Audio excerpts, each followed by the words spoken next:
This is the original esport racing game. This is iRacing.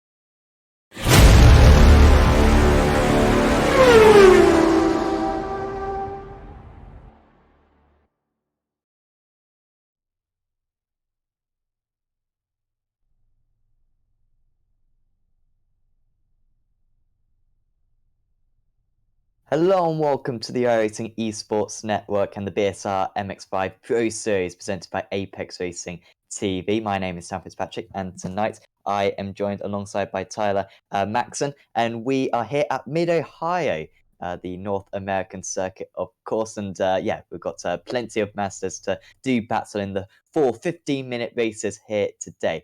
The qualifying session is just coming to an end, and so we're going to very quickly go through the grid. Just a quick word from you, though, Tyler. I mean, I personally really like this circuit. You raced here a little bit yesterday. Is there any pointers you can give about this circuit today? You got to be very, very careful on the throttle in some areas. You know, it's easy to lose the car. It's easy to have contact. Really, the biggest thing is to keep it safe and not get caught up in a first lap incident. It's easy to get caught up in one. And that's really one of the biggest things here tonight. You can see a couple of drivers actually starting on a curve. So it's definitely going to be a challenge for them. But the grid is up on your screen. Yes, and it's Brian Holmes on pole position with Jason Cooper alongside him on the front row. Then it's Adam McNally, Jamie Ayres, Carl Yakalek, good qualifying for him, Luke Cooper, Steve Hefford, Nick McKern, Alex Cherney, Pete Van Gool rounding out the top 10, and then it's Ashley Beard, Ben Sharp, Dave Hampson, Max Wright, Abulkir Al-Amri, James McRitchie, Adrian Hendy, Cesar Rizzo, Charles Kellyman, and Stuart Dick. That's the top 20, and we might go a little bit further with the gridding up. They have got 2 minutes to get onto the grid, but you can see the drivers around the back of the field. If anything, do the midfield, all of the midfield and the back runners as well, all do that final few corners. And we've seen rolling starts bad around this place. I mean, we're going to see a standing start, which is going to be very difficult, undoubtedly, for these drivers. And yeah, just pretty much missing that entire third sector of the lap right at the end there. But Brian Holmes on pole position. And of course, as we loom closer to the showdown, where the top 8 drivers, I believe, are reset on points, what we need to do is get within those 8 drivers at the end of the normal season, and then you'll have a fantastic chance at the championship. And we've only got, I believe, about 6 more rounds of the championship until that change takes place. So these drivers really have got to be on the top of their game. The green lights are coming on right now, and the first race at Mid-Ohio is about to get underway. Brian Holmes from the pole position, and away we go for race 1. Holmes pulls away easily. Jason Cooper might be able to hang on against Adam McNally. Side by side, though, between those two. Out of the top 10, no one getting a really poor start. You can see a lot of them into single file already. McNally, though, gets ahead of Cooper, so up into second position straight away. That's just the start he wanted. And through turn 1, most of the drivers at least staying relatively civil. We could see a bit of an incident going into this tight right-handed hairpin, though, at turn 2. As Jason Cooper tried to come back actually at Adam McNally. I think he's just been able to make that move, so he upsets the Excite iRacing 1-2 and manages to make it, yeah, at least a second place for Swift Cooper instead. We've got side by side a little bit further down the field, but that's pretty impressive so far, Tyler. Maybe Joseph Mitchell didn't take the start, but that's the only instance I see. Yeah, it's pretty much the only instance I see as well. Everyone pretty much going through nice and single file, and everyone pretty much keeping it calm. But Jason Cooper here, they're fighting up front. Adam McNally, Jason Cooper side by side as they head over the crest. It's very easy to get loose there, but both drivers do a nice job at keeping it clean. Here's another area to make contact, and that's Cooper round. Ayres into Cooper, and Cooper is going to be on the side of the track, and that is going to lose him a ton of positions. He's going to slot down right now. He's currently at 20-30 now. He is really falling down the order. Championship leader, of course, wanted to get a few bonus points for the showdown as well, as places pretty much guaranteed, but that's still a rare incident for Luke Cooper. Doesn't usually get involved in those. But, today is a bit of a rarity, and that could really upset his day. Remember, we have the reverse grid for races 2, 3, and 4. If you're outside that reverse grid, as he is, he's going to start way back in race 2, and really, it can be a snowball effect, and your day can absolutely be ruined. But, of course, don't count Luke Cooper out for maybe a win later on. The driver who I believe won 2 races last week. The driver's off the circuit going way off the track, sideways there for James McRitchie, I believe, in the 22 car, desperately trying to keep hold of that. He's side by side with a couple of his teammates as well for the asymmetric drivers, and just losing out. He's going to lose out 1 position, and he might lose another position as well. These guys got to be careful that they don't all take each other out, as we nearly see 3 wide. That didn't go well on the iRacing Esports Network yesterday in the World GT Championship, and it seems like they backed out now. And there we go as they continue through now. Seeing everyone pretty much slot into single file. A couple of drivers going side by side there. Hendy trying to make up a move on the 3 cars ahead of him. All 3 asymmetric cars, so they're all working together here to, to try to get back up to the front and to try to claim one of the top positions. Is Carl Yacolet getting muscled out here by a couple of the pros. He's been hung out to dry, but he's still on the inside of Steve Hefford. Very easy to make contact here. He doesn't do so, though. They make the move stick, and he does it quite cleanly, but Hefford is going to come back at him, but he's not going to be able to make it work. So Carl Yacolet up into 5th place, and he holds on to his original starting position. He's done a nice job to stay up here. He is the highest placing AM right now by far. The closest AM that is second is Ben Sharp down in 10th place for Fury Sim Sport. So he has really got a nice lead right now on his AM competitor, but Ben Sharp doesn't have too far to go to catch up to the Year 1 driver. Yeah, definitely could see a couple of places gained there, as still Carl Yacolet then leading the standing time to go defensive though into turn 2. Tough to make this move around the outside. Again, you've got to go so much further, of course, in terms of distance. And a good exit though. This is one of the best overtaking chances on the entire circuit, the longest straight by a long way, and it's not even a straight, it's a constant curve, of course, until right at the end. Trying to just squeeze him out there is Yacolet, but he opened the door initially, and I think going to slither through it is Steve Hefford. Down the inside he goes, and Yacolet's going to drop 1 position down into 6th, and you can see Luke Cooper not too far ahead. Hefford can set his sights on him now. Yeah, Luke Cooper not too far ahead there for the Swift Cooper Esports team. He right now is the highest placing Swift Cooper Esports driver. Next Swift Cooper Esports driver is his teammate Alex Cherney, who isn't too far behind him. He's back in 9th place. But right now, Swift Cooper not doing as good as they usually do. Mid-Ohio is kind of a tricky circuit, as you can see Cherney and Van Gool go side by side. But Mid-Ohio is a very tricky circuit. It's easy to get loose and lose the car. It's also one of those circuits where it's not like where we just came from at the Nürburgring. It's not about the endurance of the lap. It's about the sprint. And we're back to the 4 15-minute race format, as we're just working through 1/3 of the way through this race. Yeah, and so far it's been more relaxed than we usually see this series. Undoubtedly, those rules will go out the window in the later races as we get a little bit more feisty. Alex Cherney running a tad wide there in 8th place, having to go defensive against Ben Gould. Ben Gould gets his nose ahead. You can see how the drivers are just queuing up behind, and if you get a bit of contact, as we saw Jason Cooper earlier on, apologies, I was talking about Jason Cooper. When he was Luke Cooper's off the circuit, goes Pete Van Gool, and that's now going to show what I was talking about. He loses 2 places just with a simple mistake, and he might even lose more could the SimLab driver. He's now got his teammate right on his tail. Also going side by side just ahead is Cherney and Sharp, with Van Gool having to lose, defending from everyone else. But constant battling. If you're not attacking, you are being attacked. Yeah, that's pretty much the consistency with the BSR. If you aren't attacking, just like you said, then you are being attacked or being passed by someone else. So you really got to be on the edge of your game and really be ready to attack on any driver you get and any option you get. There is Luke Cooper, closing up on the back of Jamie Ayres. So Ayres, after making contact with Jason Cooper, which ended up spinning him around. Right now, Jamie Ayres is in 3rd place, but he may lose position here really soon to Luke Cooper. And Steve Hefford's also quickly behind him, and Carl Yacolet Wouldn't that be amazing if Yakulet could get a podium overall, even though he is an AM driver? Yeah, I thought he was falling down the order early on when Hefford got past him. But you know what? Hefford's looking like potentially the fastest driver on the entire circuit. On that last lap, he did set the fastest lap of anyone.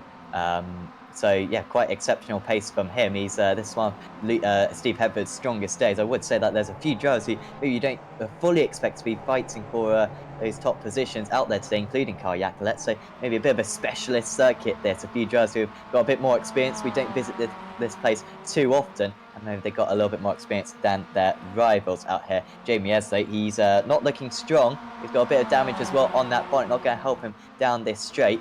And Luke Cooper, you feel as though this could be just a matter of time. He's really just waiting behind his rival. Hefford not showing too much interest of going for a move at the moment. And you can see the contrary lines that these drivers take, maybe going a little bit wider. Cooper taking tight lines on the exits, trying to open up the very next corner.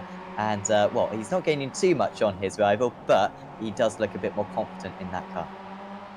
Yeah, you can see Steve Hefford there definitely looks to be the faster of the two drivers, but he is a little bit more all over the place.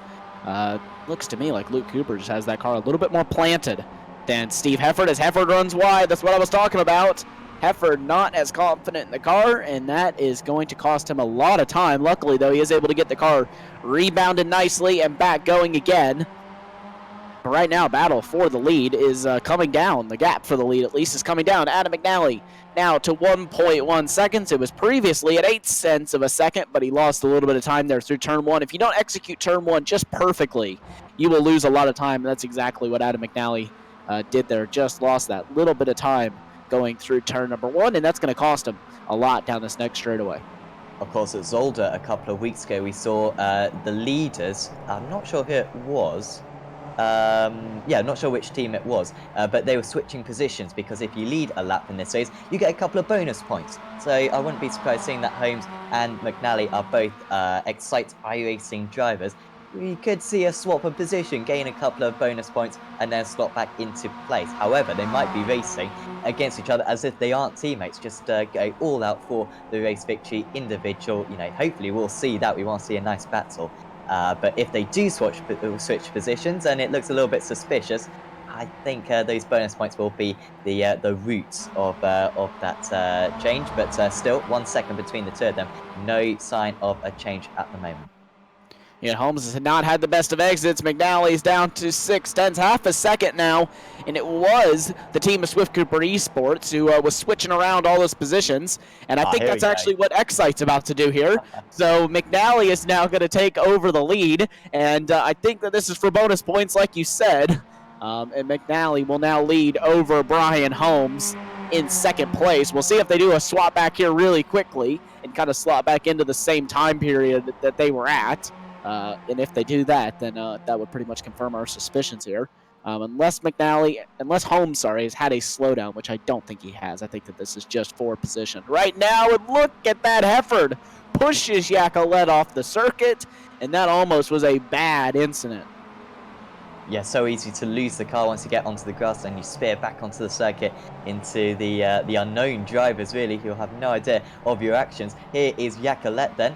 And managed to sneak back down the inside of Hefford, who's just struggled for momentum in the past couple of laps. He seemed to just get stuck behind Luke Cooper. He's very quick as Hefford, but couldn't get the move on Cooper, and now he's dropped behind Yakulet as well. Not interested in even biting Yakulet, interestingly. By the way, that change for the lead, very proud about that. It's rare that we ever get things right, Apex Racing TV, but we got that one right. So we'll note that down and keep it for the archives, because let's face it, they're not very filled. Cesar Rizzo going side by side for SimLab, and he's fighting Stuart Dick. Currently Dick back down the inside. But, well, side by side through this part of the circuit, elevation change, so easy to get a little bit light on the rear of the car. But it's Rizzo who pulls ahead, and I believe that's him actually overtaking Stuart Dick. He's had a little bit of a poor lap, losing a couple of places. And look at this battle here for fifth. You can just see how deep the competition is here at Mid-Ohio. We usually see these kind of big, long trains, especially at a track like this. We unfortunately didn't see too many of that at Nürburgring, but this is definitely an amazing track for this kind of racing. And right now, it's definitely providing very, very well racing, good racing for us here. And we'll get a replay of what happened with Yacolet and Hefford after the races. Hefford all over the back of Yacolet. He's down to the inside. Steve Hefford down the inside of Carl Yacolet. Yacolet is going to be able to get ahead, though, and keep that position, and he's staying in 5th position as Carl Yacolet. But all they're doing right now is just costing them time to to Luke Cooper, ahead, who is right now not too far behind Jamie Ayers. So if these drivers would just stop battling, then they actually may have a chance at catching that front top 3. Yeah, because when Hefford was in clean air, he was charging down those drivers ahead. I've never seen Luke Cooper seemingly being so average or like that. I don't want to be mean or anything, but he's always in the top 3 and fighting for the race win at least. But today, just struggling a little bit, and you can see like you said, Tyler, if these guys stop fighting one another, he could be swamped. And here comes Yacolet charging up to the back of him, and he gains a half a second, I think, in just a couple of corners. Really, just a lot more speed taken by Yacolet. He's really liking this circuit today, and just taking a bit more curve on either side, leaning on the tyres that bit more. And he's absolutely loving these conditions at the moment. Of course, we've got this queue goes back down to about 12th place Dave Hampson, and that's where the majority of the battling is occurring.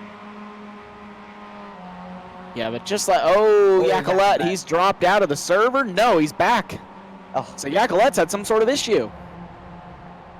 I mean, it looks, on my screen, he'd gone back to the pits. Had he gone into the pit exit? Oh, he dropped the wheel too far in, and he's gone to the pit exit, or he's just been dropping out. Yeah, he's dropping out of the server. He's having some sort of computer issues. He was telling me about this last night, that he was having some computer issues. Has it come back to bite him again? Such a shame, because we've really been praising him. Bit of a curse, perhaps, but we'll blame it on his computer at least. Luke Cooper now starting to put a bit of pressure from Ayers. He hasn't got the pressure from behind, at least, of the driver who was following him, Carl Yacolet, but he does still have Steve Hefford behind him. Yacolet still dropping down the order, by the way. Oh, he's fighting with Max Wright. This seems a little bit more positive, but I mean, he's a bit more feisty, so maybe those issues have resolved itself, and as long as he finishes on the lead lap, he will be eligible for the reverse grid, which he could benefit from, and Yacolet seems to be back up to racing speed, which is good to see. And just like you were saying earlier with Luke Cooper, and usually being one of the very fastest out there, that's one of the things that Mid-Ohio can throw up. It's one of the tracks that the drivers who are usually fast aren't always fast here. Is basically what I'm trying to say. And, the guys who are usually slower couldn't be fast just because the draft is worth so much. And it's a track that, it's got a really tricky track, and some drivers really get it and some drivers just don't.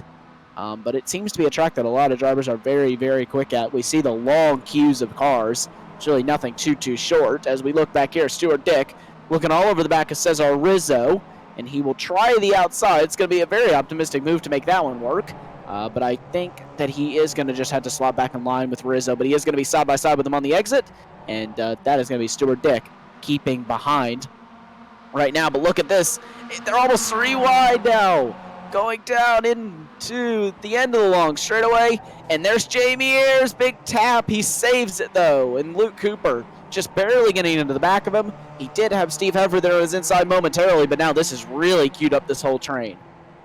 Hefford almost getting tapped around as well, and now 24 is around Ben Sharp, who was leading the AM category after Carl Yacolet's issues, and it is now Yacolet back into the lead of that, but with Max Wright right on his tail. Oh, what a shame. That it seemed as though, I think it was going to be Hefford going into the back of Cooper, and then McKern nearly went into the back of Hefford, and then I think Hefford did go in, or I think maybe McKern did in the end tap round Ben Sharp in the end. So craziness, as Brian Holmes is going to win race 1.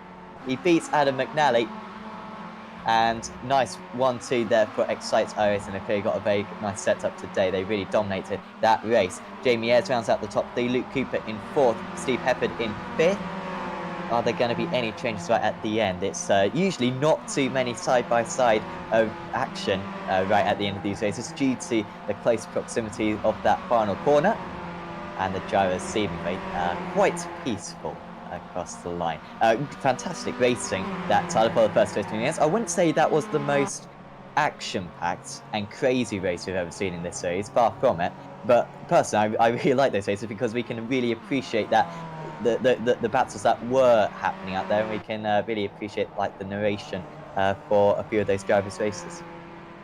Yeah, you definitely can appreciate it. Mid-Ohio is one of those circuits that it's got this draft, and like you said, it definitely wasn't the best race, but it definitely is a strong race for a lot of the drivers out there, and it's a lot of fun to race at this track. You know, it's challenging for a lot of drivers, and that is just one of the many things that this track can throw up and can make for some absolutely incredible racing.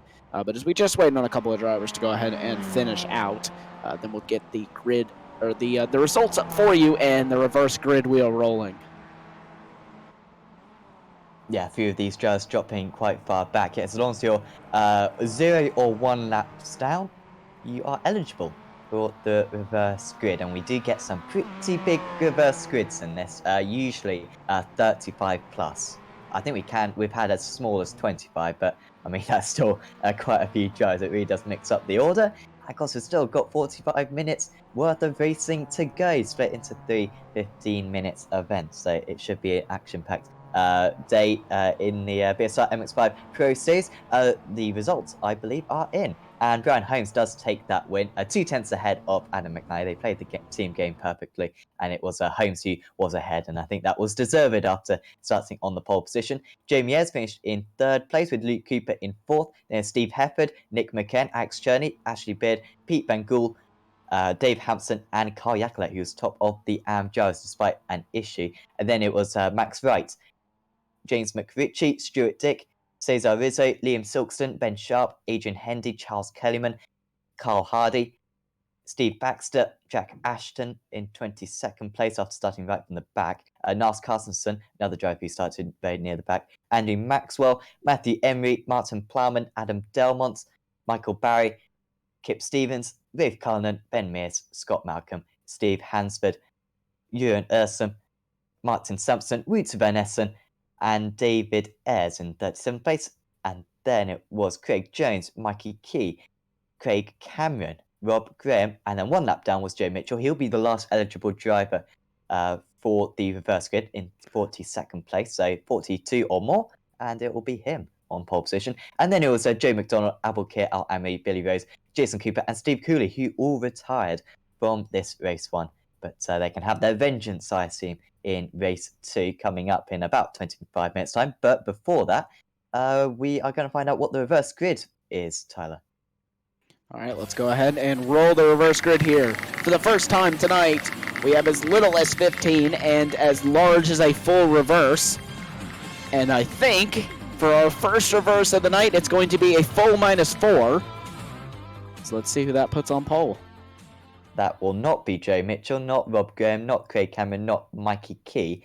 It'll be Craig Jones then, on pole position ahead of David Ayres. Wouter Van Essen and Martin Sampson will be forming the 2nd row of the grid, and Jern Ursum and Steve Hansford on the 3rd row of the grid. So despite there's a few top drivers, maybe sitting around 20th position, I think, in that, like Baxter, Ashton, Carstensen, who started from the back in race 1. But at the very front, at least, of race 2 grid, not too many top drivers, mainly drivers, so very difficult to call. Perhaps a opportunity for drivers to take their first win in the series. Tyler, are there any replays that we want to have a check-in from this race 1? We are going to have a check-in on at least one replay here. Let's check out what happened here with Carl Yacolet and Steve, and that was Steve Hansford. So let's actually quickly, if I can just queue up Carl Yacolet. Give me just 1 second here, and then we'll take a look at what happened with that incident.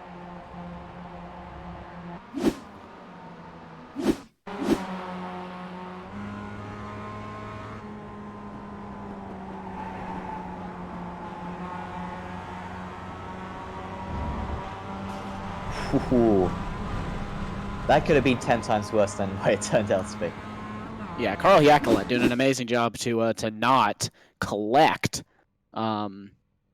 the other driver there, doing an amazing job on that one. Let's also, I'm going to quickly just try and get a replay of what happened to Jason Cooper.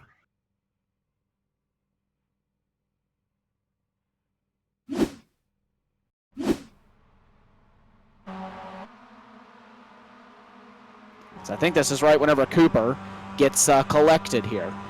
So we'll try and ride on board with Cooper.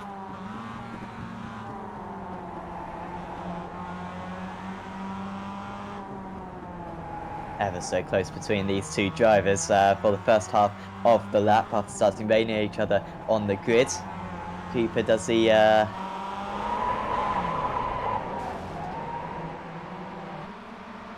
I mean, I think probably Racing Incidents from that view. I thought Racing Incident, Tyler, but I don't know if you have a different opinion on it. I am going to try to quickly get us a chopper cam because I think that we'll be able to see it a bit better. You can see that we're definitely rubbing each other. They weren't really giving each other much. But from that incident, from that camera angle as well, I do agree with you. I think it was a racing incident, but not our decision to make. It's for the stewards to decide if they do decide to intervene on that one. But let's see. Yeah, a bit of netcode and a bit of just unluckiness there for Jason Cooper, and he spins around and loses himself a lot of time. And I believe that is all the replays we have here for race number 1. We'll be back in just a few moments' time for race number 2. Don't go anywhere. Assist to the front bumper, and he hits him again now. Rayon Fowler into the outside wall. He's going to pass nearly 3 cars down that front straightaway, and he's going to get them all done with. What amazing! Lead to the inside goes Logan Cloudman is going to touch in. Pit press sideways. What a save! Look to the outside as Cronkite goes off. De Jong into second place. Going for the switchback. Oh, pinpoint driving. It's Howley down to the inside. I'm trying this contact though. Slide left of the racetrack. Chris Renner drives it back down underneath, and he takes that second spot right back. Joker goes to Garrett Lowe. Garrett Lowe should take victory with all that contact. He's going to try and make the move around the outside the parabolica. That's not going to work, but he's going to try and get the cut back here. Get the run out the parabolica. That's beautifully done there. Michael Schubert, there's a little bit of door banging as well.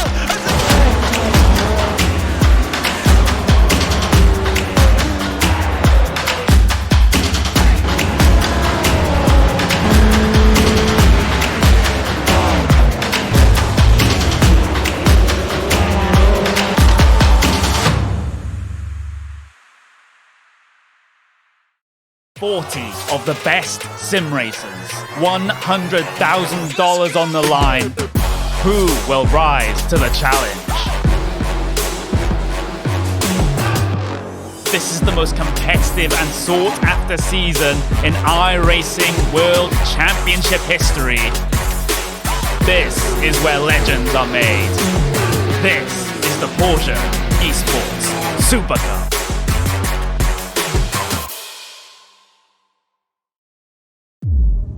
iRacing, you wanted the best, you got them 4 abreast. Often imitated, never duplicated. The greatest show on dirt, the World of Outlaws.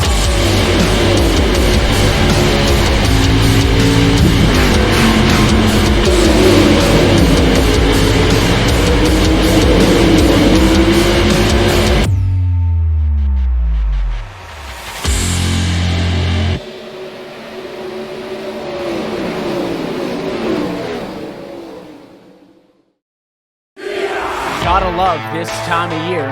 Only one can be champion. Let's go playoff racing. I said, hey, hey, oh, hey, hey. There's no surrender. Never hear my battle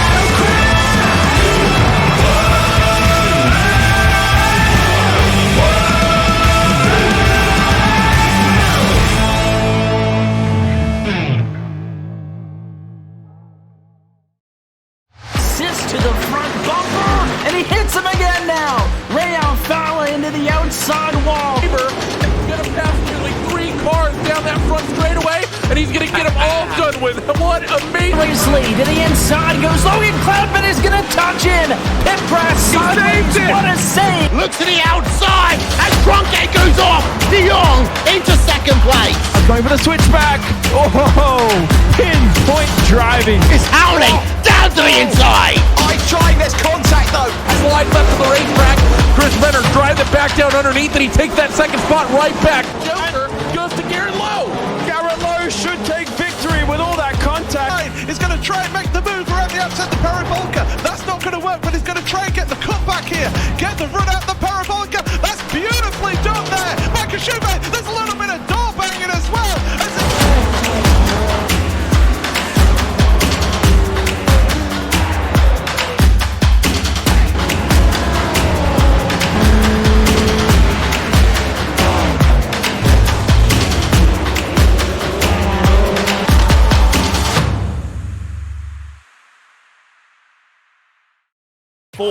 Of the best sim racers, $100,000 on the line.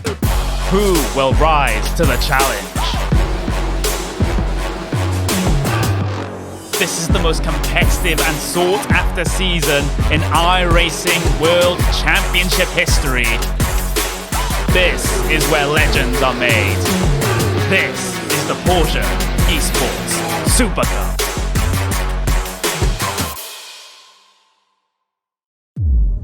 iRacing, you wanted the best, you got him 4 abreast. Often imitated, never duplicated. The greatest show on dirt, the World of Outlaws.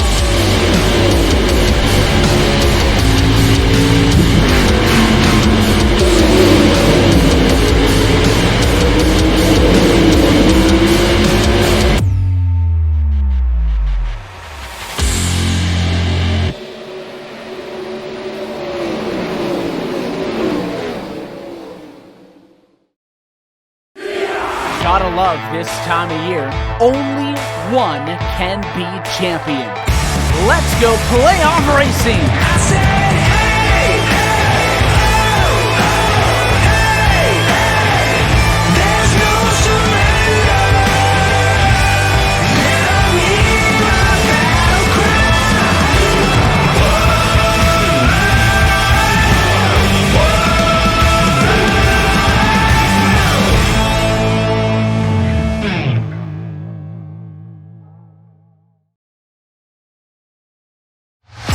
To the front bumper, and he hits him again now.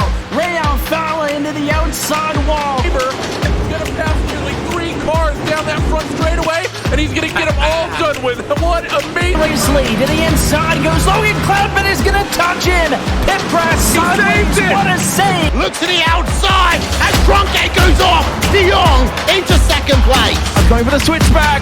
Oh, pinpoint driving. Is howling down to the inside. Trying this contact though. Slide left of the racetrack. Chris Venner drives it back down underneath, and he takes that second spot right back. Joker goes to Garrett Lowe. Garrett Lowe should take victory with all that contact. He's going to try and make the move around the outside the parabolica. That's not going to work, but he's going to try and get the cutback here. Get the run out the parabolica. That's beautifully done there. Michael Schubert, there's a little bit of door banging as well.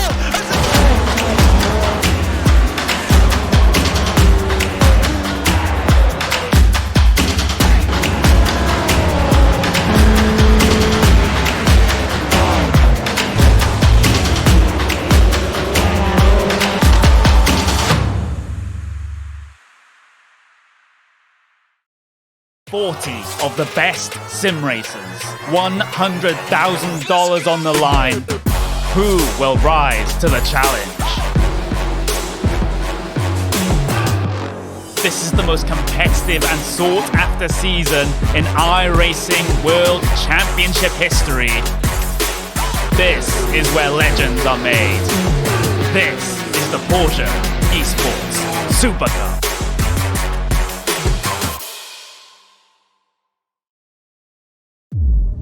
iRacing, you wanted the best, you got him 4 abreast. Often imitated, never duplicated. The greatest show on dirt, the World of Outlaws.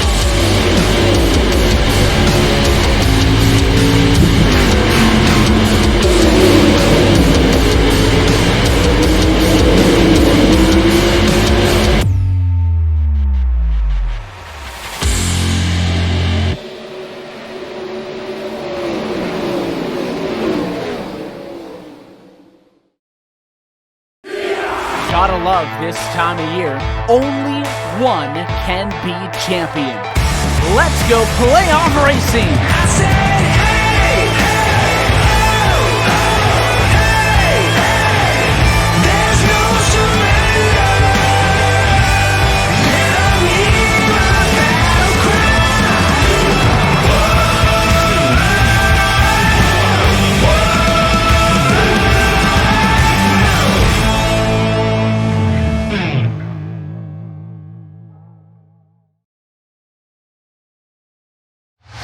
to the front bumper, and he hits him again now. Rayon Fowler into the outside wall. He's gonna pass nearly 3 cars down that front straightaway, and he's gonna get them all done with. What amazing! Racely to the inside goes Logan Cloudman is gonna touch in. Pit press sideways. What a save! Look to the outside as Cronkite goes off. De Jong into second place. Going for the switchback. Oh, pinpoint driving. It's howling down to the inside. I trying this contact though. Slide left of the racetrack. Chris Leonard drives it back down underneath, and he takes that second spot right back. Joker goes to Garrett Lowe. Garrett Lowe should take victory with all that contact. He's going to try and make the move around the outside the parabolica. That's not going to work, but he's going to try and get the cutback here. Get the run out the parabolica. That's beautifully done there. Michael Schumacher, there's a little bit of door banging as well.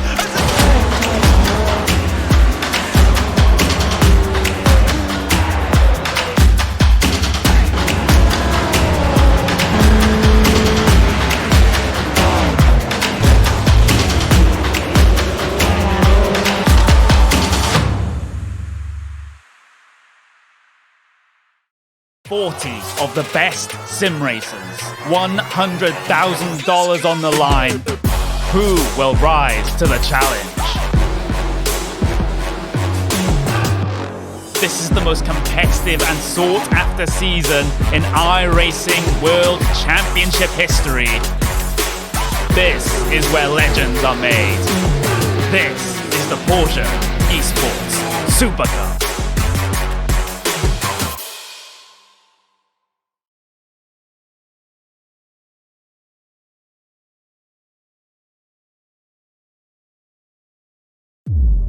iRacing, you wanted the best, you got him 4 abreast. Often imitated, never duplicated. The greatest show on dirt, the world of outlaw.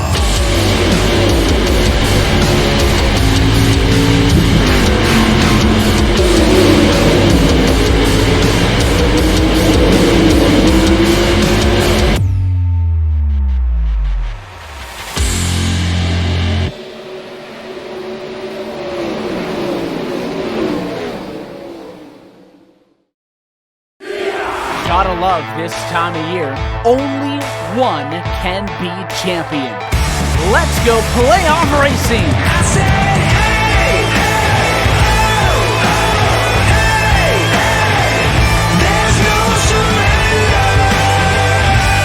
Let me my battle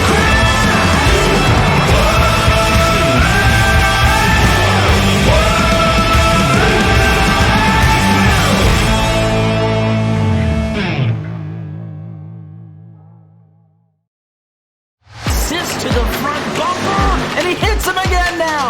Rayon Fowler into the outside wall. He's gonna pass nearly 3 cars down that front straightaway, and he's gonna get them all done with. What amazing! Racely to the inside goes Logan Cloudman is gonna touch in. Pit press sideways. What a save! Look to the outside as Cronkite goes off. De Jong into second place. Going for the switchback. Oh, pinpoint driving. It's howling down to the inside. I trying this contact though. Slide left of the racetrack. Chris Leonard drives it back down underneath, and he takes that second spot right back. Joker goes to Garrett Lowe. Garrett Lowe should take victory with all that contact. He's going to try and make the move around the outside the parabolica. That's not going to work, but he's going to try and get the cutback here. Get the run out the parabolica. That's beautifully done there. Michael Schumacher, there's a little bit of door banging as well.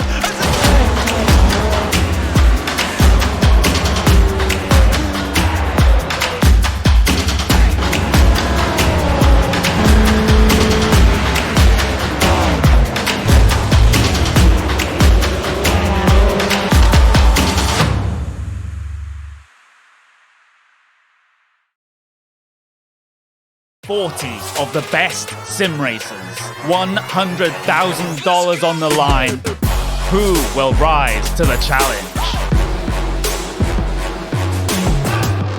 This is the most competitive and sought-after season in iRacing World Championship history. This is where legends are made.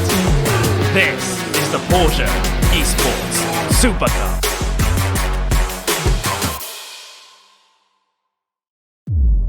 iRacing, you wanted the best, you got them 4 abreast. Often imitated, never duplicated. The greatest show on dirt, the World of Outlaws.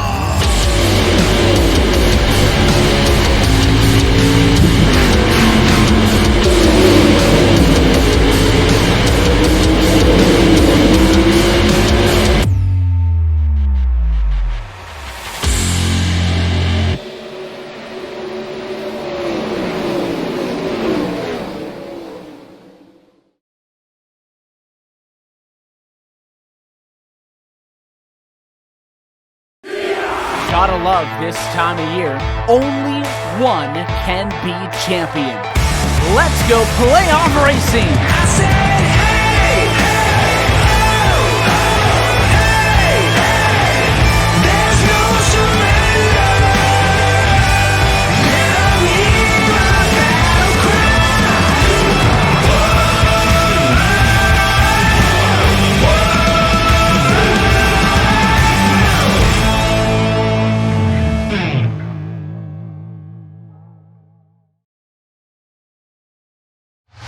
To the front bumper, and he hits him again now.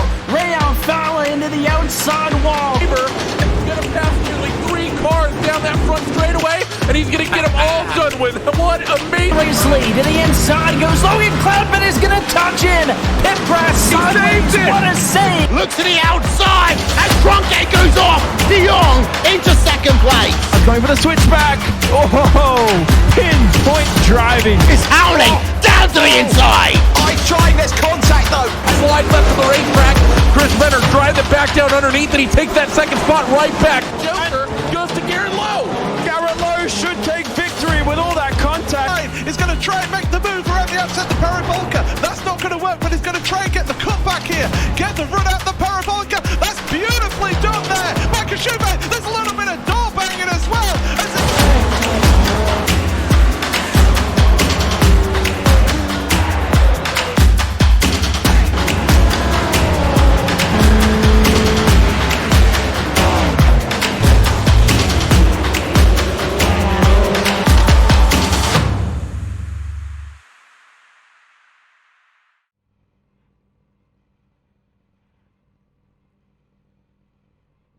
Welcome back to the iRacing Esports Network and the BSR MX5 Pro Series presented by Apex Racing TV. We were just getting up for race 2 of the evening. We had a big reverse grid from the race 1 results, and so we should see the action nice and mixed up for the second race of the evening. On pole position for this second race is Craig Jones for Result Clothing with his teammate in second place. Then it's Roots Ben Essen in third, top of the pro drivers. Then it's Martin Sampson, Ewan Ursum, Steve Hansford, Scott Malcolm, Ben Mears, Big Connon, and Kip Stevens. That's the top 10, and the rest of the drivers will go through for you now. I'm Sam Fitzpatrick, of course, and next to me is Tyler Maxson in the commentary box. And yeah, we're just a few seconds away from getting this race underway. Of course, 4 races today, all 15 minutes around this mid-high circuit. So, Jones then from the pole position. We saw the pole position to get an awesome start last time. Is a jump start for David Ayres. An incredible change, and he's got a poor start just to compound that as well. You might as well get a pit stop penalty as well. But out in lead, it's Craig Jones with a comfortable start. Van Essen then straight up into second position. That's what just he needs. Sampson in third, Ursum in fourth. Ayres is already down 3 places along with potentially that penalty as well. Good start for Jack Ashton, already up 3 places up into 14th, and it's a lot more chaotic than what we saw in race 1. All 3 wide seemingly down the field. Hopefully the majority of the drivers will get through unscathed. You see a lot of the Swift Cooper Esports drivers very close to one another, along with a lot of the Excite iRacing drivers. But impressive driving so far, and Craig Jones though could be under pressure going down this back straight. And route to Van Essen close in 0.2 of a second behind. Got a couple of drivers off the circuit, 4 wide down the field as well. And look at this start that we got going on here. There's drivers absolutely everywhere. And the battle for the lead is still not done. Samson down the inside of Wouter Van Essen. Van Essen, though, he'll have the inside line for the next corner. And he will slot himself, or keep himself up into second place if he could just hold it now through the next bit. Your own Ursum there as well. Just back there in fourth. Keep an eye on him. Right now, Craig Jones just kind of slotted ahead, and there we go. That's what I was talking about. Easy to get loose on the crest, and Wouter Van Essen, though, does a nice job to save the car and not have it end in a big, nasty spin for him. Drivers, though, still all over the place here as we kind of just work our way through the end of lap number 1. Let's see where all the pro drivers sort themselves out after the first lap. Actually big, going side by side as well. Stephen Baxter's up 11 places already. Issues with David Ayres. Down the order, he jumped the start, didn't he? Of course. And I think a blind person could see that he jumped the start right there. And that's really hurts him from the front row of the grid. And just a clumsy mistake like that has really cost him. A couple of drivers running wide at turn 1, but so far we haven't seen anyone spearing into the rest of the drivers when they commit that error. Maybe we'll see that later on. Contact as well into turn 2, but still very few spins. Pretty good drive from these guys. Craig Jones still leads. Wouter Van Essen's going to go for the lead here. Jones opens up the door as he just opened up the race win because Van Essen has got the much better line. Jones will try to hang it around the outside, but he just cannot keep a car's width alongside. And it is now Wouter Van Essen leading the way. Starts in third place. He's escalated the field nicely. Now the question is, can he pull away? Yeah, that's definitely a big question. He is the only pro driver. Actually, I take that back. He is the pro driver, though. These next 3 drivers are AMs. So he will have a little bit of an easier time than if he had a bunch of pros on his neck. But he does have another driver who is very quick on the consistent end, and that is Adam Delmont. Who did not have the best of race 1s, but benefited from the reverse grid. He's currently behind his teammate, your own Ursum, and really trying to push his way through. He's currently up 7 positions, and right now, the driver who actually won last race, and I believe that was Brian Holmes who won last race. He is currently down in 30th place overall. Yeah, it was Delmont who started in 47th place in race 1, managed to escalate about 25 places, and he got his reward. He's got a decent start in race 2, and he's gradually gaining some places as the race goes on. Ben Mears side by side at the moment with a driver. Apologies, not sure which position this is over. As Ben Mears is in fact dropping down the order at the moment. Yes, Benjamin Mears, I think he just dropped out of the server. Yeah. I think he just had unfortunate connection issues. So we've seen a lot here today in Mid-Ohio. It's the second race now that we've had a driver have connection issues. So unfortunate whenever you do see that, though, because, it's one of those things. You never want to see a driver have a decent position and have connection issues or not have the ability to try and race his way back forward. Hopefully he can get those sorted out, though, for race 3. Yeah, his teammate Rob Graham has had some connection issues, unfortunately not taking the starts. Could be connection issues for him, could be maybe some hardware issues, but I'm disappointed to see Rob Graham not out on circuit. Max Rack trying to gain a couple of places. Ewan Ursum just dropping off the road a few moments ago. Jack Ashton has gained a place. And here is Sampson as well. This is for 4th place.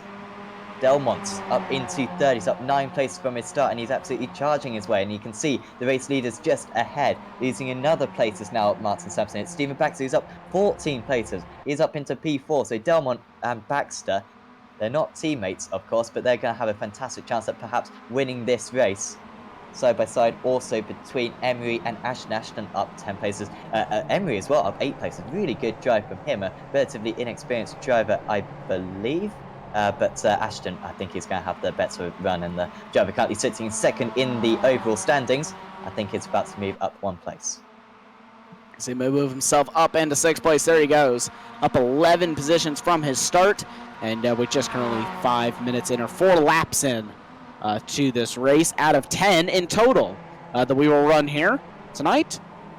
and Jack Ashton.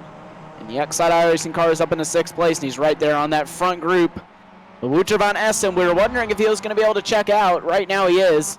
He's pulling away from Adam Delmont in 2nd place, but Delmont's very quick. Wouldn't be surprised if he could possibly catch up to Van Essen, and Van Essen's had a slight mistake. And that is going to allow Delmont to close that gap just that little bit. He's also got Baxter just behind him, so he does have to be kind of careful not to make a mistake himself and allow Baxter to come back through. Yeah, I think really that race is going to be between Delmont and Baxter. I don't think they're going to find too much difficulty passing Wouter van Essen. It seems to be that it's impossible to overtake at the end of the back straight. Go to the outside, then you just get done on the inside. If you cover the inside, then you'll go around the outside through the first part and then have the inside from the next corner. So ever so difficult for these drivers to defend out here today, despite the fact that there are very few straights around this circuit. Luke Cooper having to recover a few places. He's just ahead of Nick McCann, who also having to recover a lot of places. These guys finished very high up from in race 1, hence why they're so far down the order in this. Craig Cameron, a really good start for him, up 11 places. I think he actually finished right down the order, didn't even get within the reverse grid in race 1, but I mean, he's doing a really good job, and he's fighting McCann tooth and nail. He is definitely fighting hard. And I believe you're correct. I believe he did start quite a ways down. There they go, though. Steve Hansford and Alex Cherney. We know how quick Hansford was in race number 1, and he has just gone by Alex Cherney. Cherney tries around the outside, not able to make that move work, though. That's someone around, and that is... Who is that? Jack Ashton. Oh, and another driver as well. They're all spinning out of control. A couple of excited iRacing drivers. Ben Sharp, another unfortunate issue for him after what he had in race 1, and Brian Holmes as well, spinning around. Carl Yacolet. So a lot of these really quick drivers who were running in the top 10 in race 1, and we've got another spin. That's one of the asymmetric drivers, and oh, we got another one. What's happened? They've been so good for the 1.5 races, and it's all fallen into calamity all of a sudden. Stuart Dick, you're absolutely right. One of the drivers, Andy Maxwell, also dropping down. Steve Hansford struggling. So really promoted a few drivers all of a sudden. Jason McRitchie now up 17 places in P9. Ben Mears right here on screen. And he's really benefited from that as well. And Martin Plowman currently leads that train, but it is a pro 1, 2, and 3, and there goes Adam Delmont down the inside of Stephen Baxter. I don't know if that was for position or if that was a defend there. Defending, I think that was a defense. I think that you are correct. I mean, this is Van Essen's only chance. Either these two fight or Meteor hits the circuit. And I think the Prior is more likely. He's going to need one of them to happen if he's going to win this race, surely. Certainly quick is Van Essen, but I think these drivers behind about a second or so advantage. But just needs to make sure he hits his spots, make it as difficult as possible. You can see Martin Sampson desperately trying to catch up to these guys as well. He's only matching the race leaders' times at the moment, is Sampson, so he's going to struggle to catch up, but still top of the AM drivers. A good job from Martin so far. You're doing a nice job to lead out the AMs. And as we just kind of look through that big instance there that we saw, spread out the field quite drastically. So everyone just kind of now in trains of about 4 or 5, being led by different drivers. Here's a nice battle here for this the mid part of the train. Carl Hardy defending really hard there from Adam McNally. Luckily, McNally not getting into the back of Hardy there. There's Charles Kellyman and Alex Cherney going side by side. Swift Cooper Esports driver who didn't have the best of race 1s. Currently sits in 15th place right now and up 17 positions. Now the biggest mover right now, from what I can see, is the driver of Adam McNally just ahead of him. Yeah, that's impressive from McNally. Remember, he finished in 2nd place in race 1, and so to back that up with a good race 2, it's rare that we see this. That's a driver's going to so comfortably seemingly be the top point scorer from the opening 2 races of the evening. But of course, we know so many times in this race that even if you have a good first couple of races, it can go south very, very quickly in this championship. Still 2 more races to go after this. There is another move there, and also a driver off the circuit. I think that was I'm not sure. My live time just freezing there for a second, but not quite sure who's just dropped down. Maybe Roots Venessen, was it? It may have been Roots Venessen dropping down the order all of a sudden. He was leading this race, and I think he's made a mistake at the end of the back straight. I think he has as well. Sorry about that. We just got the live timing back working. For some reason, we had some sort of a little issue there. It decided to disconnect on us, so do apologize for that. The overlay will be back up and running here just momentarily. And we will be back to do some live pictures and still having some connection issues. So we'll go back to the racing, though. Benjamin Mears currently leading out this train. He's currently sitting third in the AM drivers. And right now, not having too bad of a race. Only up one position, though. Does have some very, very hard-moving drivers behind him. Your own Ursum and Max Wright. Max Wright's up 18 spots. He's definitely quick tonight. And your own Ursum is going to lose that spot, I do believe. Yeah, Ursum top of the points, at least out of the AM drivers. Tends to just get that through sheer consistency, but he's going to lose out to his teammate as well, Ashley Beard. Unsurprising, that Beard up 21 places. So after that instant for Roots Venessen, Adam Delmont is in the lead. I think we just caught the start of his move on Stephen Baxter going to the last few corners a couple of laps ago. So those two are leaders, 0.3 of a second between one another. Baxter in, Sampson in third, and then Emery in fourth position. Sampson and Emery top of the AM drivers currently with just 2 more laps to go after this one. 10-lap race, 20 minutes pretty much. And it's looking very good at the moment for the Excite iRacing driver of Adam Delmont. Yeah, definitely looking quite good.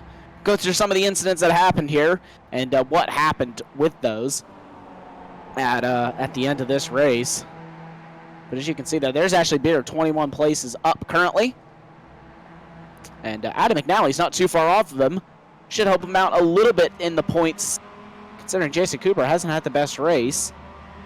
He is all the way down to 21st position. He had that contact earlier with Stuart Dick, and wow, that was a bit loose there for Jamie Ayres on the exit before he got onto the front straightaway. It's got a lot of damage to the rear end of that car, so I'm sure it is a handful to drive. But right now, Adam Delmont really, really quick up front, and right now leading out over Stephen Baxter. And there's someone dropping down, I think. No, I'm sorry about that. That was not. Delmont's currently 11th in the showdown. 11th in the standings. Baxter is... I cannot see him. He must be quite far down then, by that logic. No, I can't see him. So maybe it's off. 44th place is Stephen Baxter at the moment. So these two really do need some points, and this is a great opportunity for them running in the top 2 positions. Certainly two guys who have got a good chance. 14 meetings or 13 meetings after this one until we actually get to the showdown races. So it's a long season. There's 36 meetings, 3 races per meeting. And so it's still got a while to go till showdown, but undoubtedly these drivers who set their whole championships with the aim of making the showdown, a lot of them, they will be very conscious about that one. The top 12 in the Pro drivers qualify for that. The top 8 in the AM drivers do as well. Craig Jones, who starts this race, of course, in pole position, led for a few laps. It should be added he was doing a good job, and he's still doing a good job. And he's still ahead of Ashley Beard, who's just being stalled a little bit behind him at the moment. Super close between Delmont and Baxter, by the way. We're on the last lap, and if Baxter's going to win this, I feel as though he's got this next straight to get it done. Yeah, he's definitely got pretty much, I would say, this straight, like you said. Maybe going up the hill after we get done with this whole section. He does have that one opportunity, but really through the last sector, it's so difficult to pass. Would be surprised if he doesn't get the move done here. He's not able to get it done. Delmont defending from Baxter. Baxter's going to try the outside. That doesn't seem to work very well here. Almost into the side of Delmont. Almost hard into the side of Delmont. But able to keep it clean. Jump back to this battle here. Look at Craig Jones defending there from Ashley Beard. He's trying not to lose position too, though, from Max Wright in the Automech Racing car. And Jones, though, doing a nice job to defend. And Delmont and Baxter still as they are, and I think that this is how they will finish. Les Delmont has a big slide to the last sector, which we just saw in that last lap there by Jamie Ayers. It's definitely all possible. He'll stay right to the right there. Will Delmont's fending off any possibility for Stephen Baxter, and Adam Delmont starts this race in 12th place. He's going to approach the line, and he wins race 2 at Mid High. Nice points for him right there. Off the circuit there is Craig Jones. It's caused mayhem behind, and I think it's going to be Juran Ursum surely who benefits from it. Across the line he went, and it was Ursum, Jones, and then McNally. Cherney, I think, was the one who lost out big time in all of that scrap. A pretty crazy end. I don't know how I managed to get to the inside of the circuit at that point of the track. Maybe lost the rear end, but in the end, not too much contact from those drivers. Now, Carlson, a little bit of a struggling day for him. He started right from the back in race 1, I assume due to some penalties, and in this race 2, also struggling a little bit, maybe just not getting caught up in one of those incidents in that Maverick mid part of the race. We saw plenty of incidents amongst drivers. Ben Sharp, top driver from the first race, a little bit further down again. All these drivers got caught up in that crazy lap 5 or lap 4 it was, where we all of a sudden saw all the incidents occur after being so peaceful for the entire day. And those drivers will probably not be within the reverse grid as well. Brian Holmes with crabbing across the line. He wants to finish on this lead lap. As long as he finishes on the lead lap or one lap down, of course, you are eligible for the reverse grid. And Brian Holmes is absolutely making absolute sure that he's drifting around every single corner, and that's the only way he can drive with the amount of camber he has got on all those individual tyres.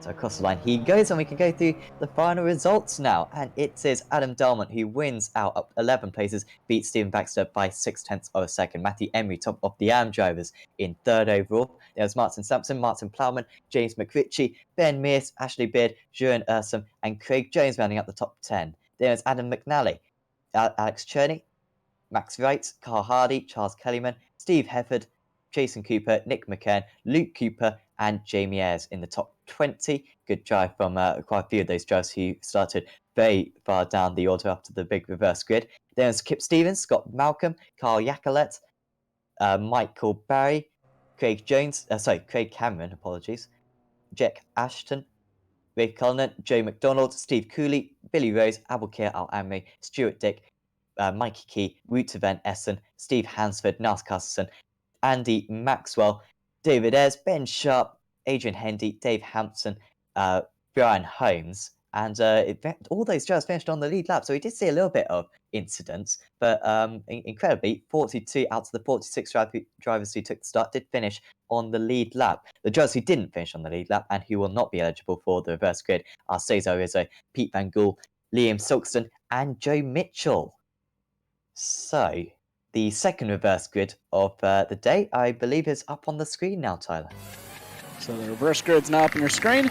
Quickly go ahead and roll that and see how this is going to shake up the drivers here for race number 3 of the evening. And it is going to be 50. So it's going to be a 50-place reverse grid, which will be Brian Holmes on the pole position alongside alongside Dave Hampson, Adrian Hendy and Ben Sharp, David Ayres. That'll round out your top 5 for race number 3. Yeah, certainly an opportunity for the likes of Nars and also Wout van Essen, who of course was leading this race. He'll be starting in 8th place, I believe, for that race. You do not want to miss it. That was a fantastic race too. Hopefully you'll join us back in about 20 minutes time for race 3 of the evening in the BSR MX5 Pro Series. Assist to the front bumper, and he hits him again now. Rayon Fowler into the outside wall. He's gonna pass nearly 3 cars down that front straightaway, and he's gonna get them all done with. What amazing! Lee to the inside goes Logan Cloudman is gonna touch in. Pit crash sideways. What a save! Look to the outside as Kroenke goes off. De Jong into 2nd place. Going for the switchback. Oh, pinpoint driving. It's howling down to the inside. Trying, there's contact though. Slide left to the racetrack. Chris Leonard drives it back down underneath, and he takes that 2nd spot right back. Joker goes to Garrett Lowe. Garrett Lowe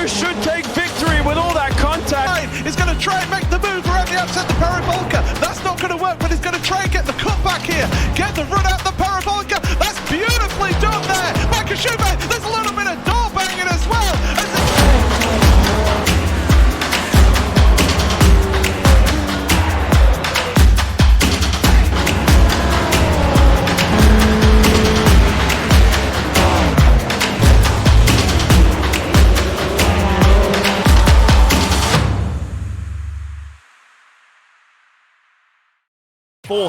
Of the best sim racers, $100,000 on the line.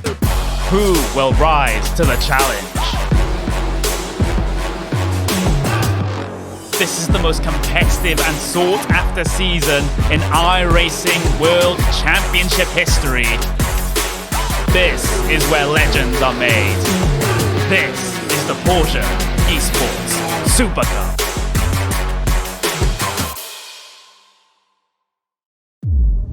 iRacing, you wanted the best, you got them 4 abreast. Often imitated, never duplicated. The greatest show under the world of outlaw.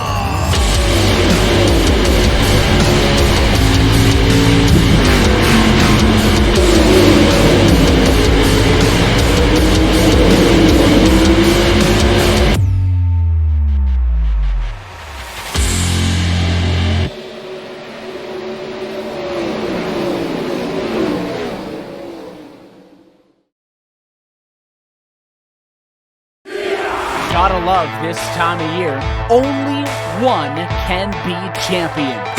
Let's go playoff racing. I said, hey, there's no surrender. Let me hear my battle cry.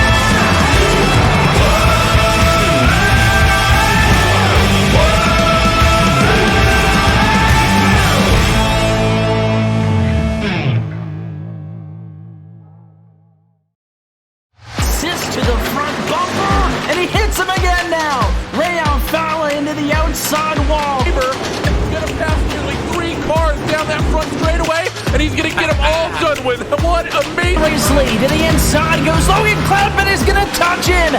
Pit grass sideways. What a save! Look to the outside as Trunkgate goes off. De Jong into second place. Going for the switchback. Oh, pinpoint driving. It's Howling down to the inside. Trying this contact though. Slide left of the racetrack. Chris Venner drives it back down underneath, and he takes that second spot right back. Joker goes to Garrett Lowe. Garrett Lowe should take victory with all that contact. He's going to try and make the move around the outside the parabolica. That's not going to work, but he's going to try and get the cutback here. Get the run out the parabolica. That's beautifully done there. Michael Schubert, there's a little bit of door banging as well.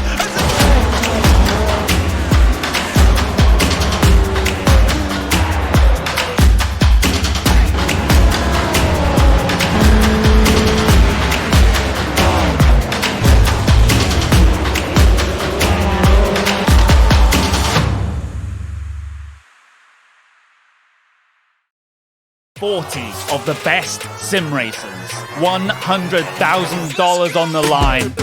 Who will rise to the challenge? This is the most competitive and sought-after season in iRacing World Championship history. This is where legends are made. This is the Porsche Esports Super Cup.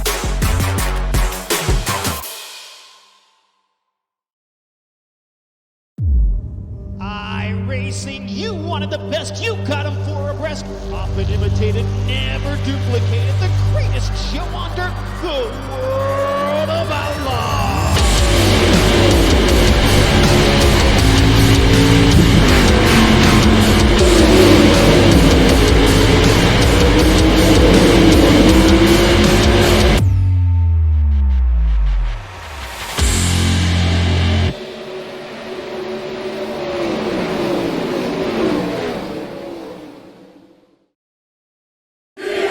Gotta love this time of year. Only one can be champion. Let's go playoff racing. I said, hey, there's no surrender. Let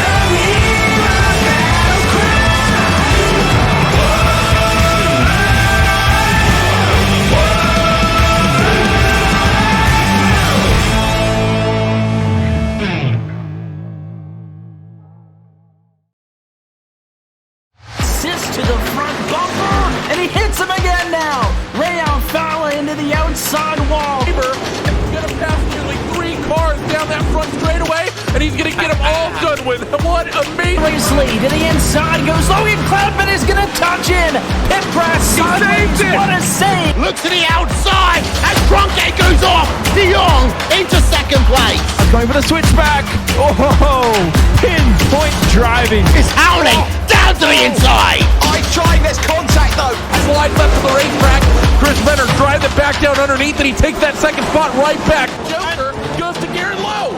Garrett Lowe should take victory with all that contact. He's going to try and make the move around the outside the parabolica. That's not going to work, but he's going to try and get the cutback here. Get the run out the parabolica. That's beautifully done there. Michael Schumacher, there's a little bit of door banging as well.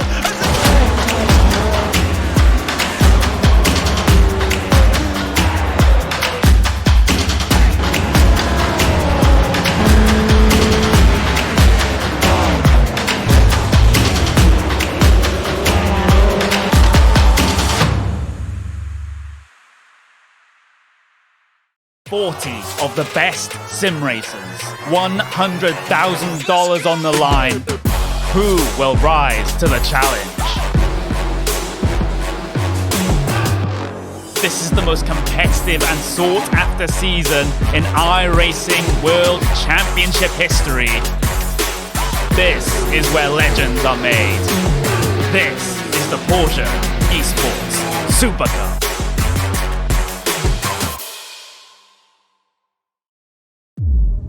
iRacing, you wanted the best, you got them 4 abreast. Often imitated, never duplicated. The greatest show on dirt, the World of Outlaws.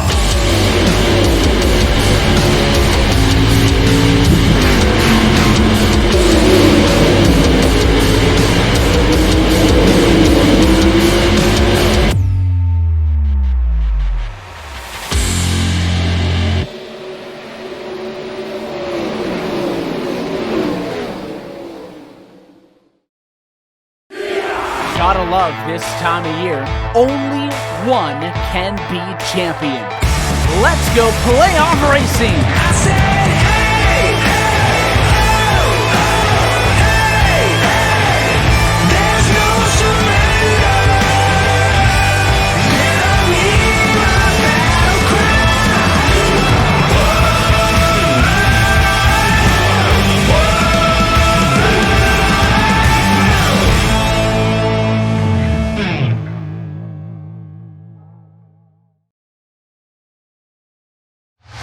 To the front bumper, and he hits him again now. Rayon Fowler into the outside wall. Gonna pass nearly 3 cars down that front straightaway, and he's gonna get them all done with. What amazing Race lead to the inside goes Logan Cloudman is gonna touch in. Pit crash sideways. What a save! Look to the outside as Cronkite goes off. De Jong into second place. Going for the switchback. Oh, pinpoint driving. It's howling down to the inside. Trying this contact though. slide left to the racetrack. Chris Leonard drives it back down underneath, and he takes that second spot right back. Joker goes to Garrett Lowe. Garrett Lowe should take victory with all that contact. He's going to try and make the move around the outside the parabolica. That's not going to work, but he's going to try and get the cutback here. Get the run out the parabolica. That's beautifully done there. Michael Schumacher, there's a little bit of door banging as well.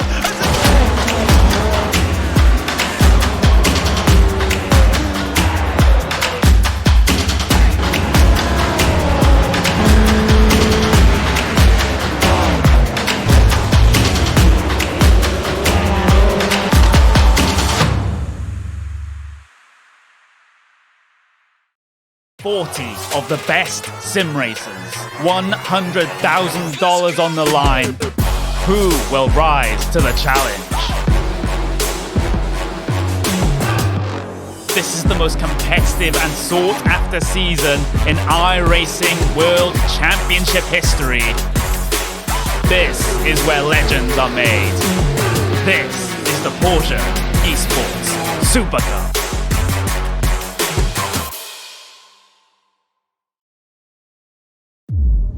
iRacing, you wanted the best, you got them 4 abreast. Often imitated, never duplicated. The greatest show on dirt, the World of Outlaws.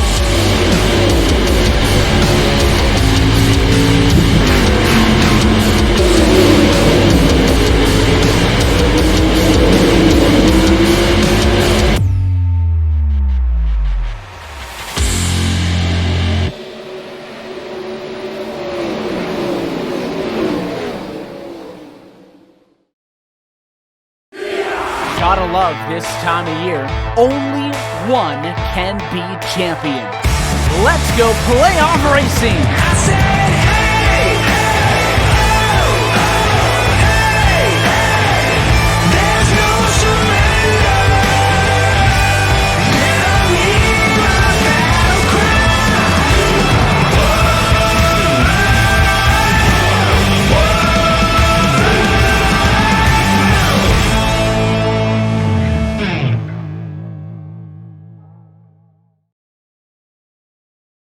Assists to the front bumper, and he hits him again now.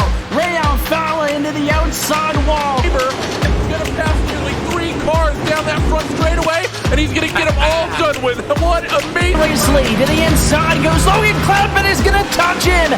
Pit press sideways. What a save! Look to the outside as Cronkite goes off. De Jong into second place. Going for the switchback. Oh, pinpoint driving. It's Howley down to the inside. I'm trying this contact though. Slide left of the racetrack. Chris Renner drives it back down underneath, and he takes that second spot right back. Joker goes to Garrett Lowe. Garrett Lowe should take victory with all that contact. He's going to try and make the move around the outside the parabolica. That's not going to work, but he's going to try and get the cut back here. Get the run out the parabolica. That's beautifully done there. Michael Schubert, there's a little bit of door banging as well.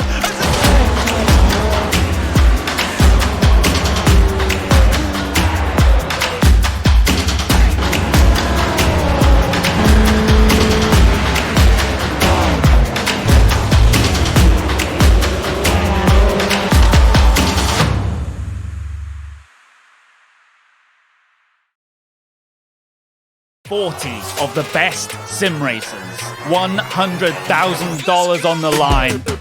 Who will rise to the challenge? This is the most competitive and sought-after season in iRacing World Championship history. This is where legends are made. This is the Porsche Esports Super Cup.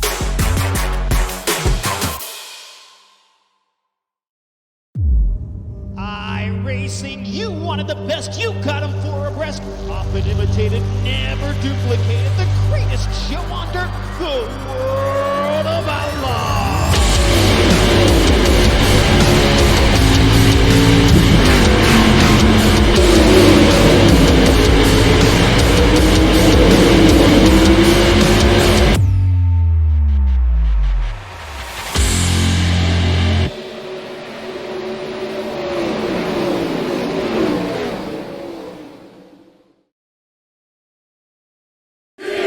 Gotta love this time of year. Only one can be champion. Let's go playoff racing. I said, hey, there's no surrender. Never hear a battle cry.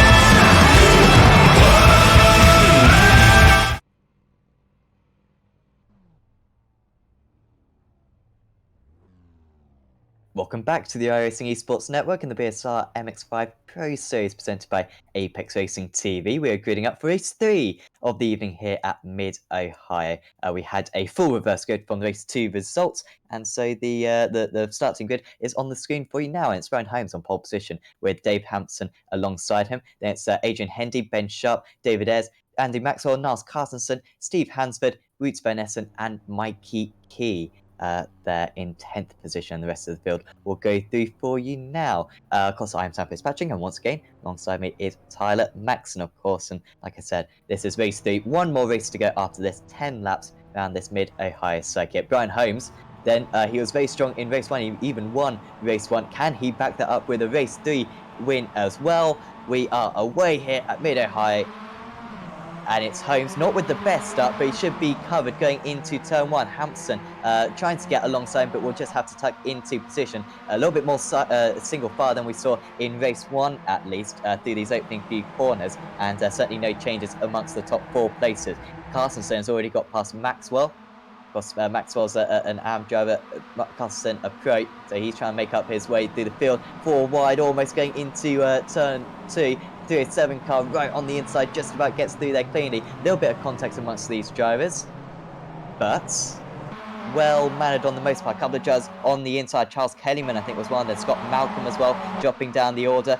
Kip Stevens as well, who's had a couple of top 25 places. He's dropped back to the rear. So a little bit of contact through that turn 2, and a couple of drivers getting stuck on the grass. Yeah, and you can just see how much these drivers fan out here from that blimp shot. Such an incredible shot here, and there's a car with a lot of damage. That is Abokir Al-Amri. So unfortunate for him here. The asymmetric car having a little bit of damage to the left front. McCann and Ayres and a couple of others, I think, have gone into a bit of a big wreck. They are rapidly falling down the field, and Billy Rose as well with an issue. So we had a bit of a contact in about turn 5 there, and it's really caught up a few drivers. Here are the two similar drivers still going side by side. They clearly crashed into one another. But it was McCann and Ayres and Malcolm, Stevens, all drivers, and Mitchell and Bengal as well, all getting very poor starts on this opening lap. Craig Jones having to fend off, I think that's Max Wright perhaps going down his inside. But one lap in the books, and Brian Holmes, as we expected, leading the way, only just ahead though of Dave Hampson, really close between those two.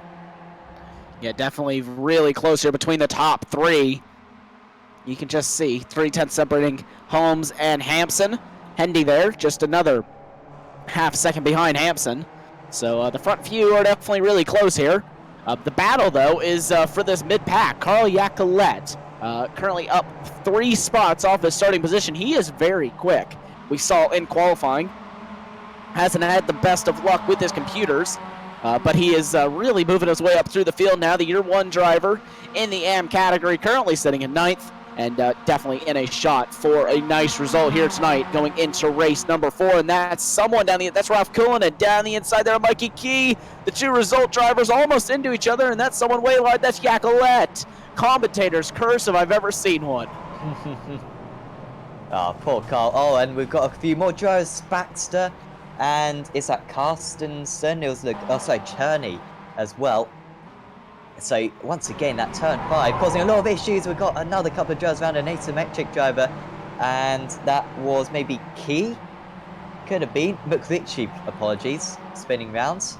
And Baxter's, oh dear, well, he's gone for another move there. It seemed back, so that was a bit aggressive, and somehow Matthew Emery got away. Another driver rejoined the circuit. That was a SimLab car. Could have been Steve Hefford, perhaps. Yeah, it was. He's got a lot of damage to the steering. A big Barry almost gets put into the wall there, and this is action-packed. I think that Asymmetric have just had an absolutely terrible few corners there, as I think most of their drivers actually were just flat taken out or are out of the race. So really unfortunate for them. Carl Yacolet, though, able to respond quite well, as so many people did crash so good quite quickly. So he hasn't lost any positions, and at least off his start. But here is Ben Sharp down the inside. He's trying to get the side draft here on Adrian Hendy. It's a Fury Sim Sport versus Year 1 Racing.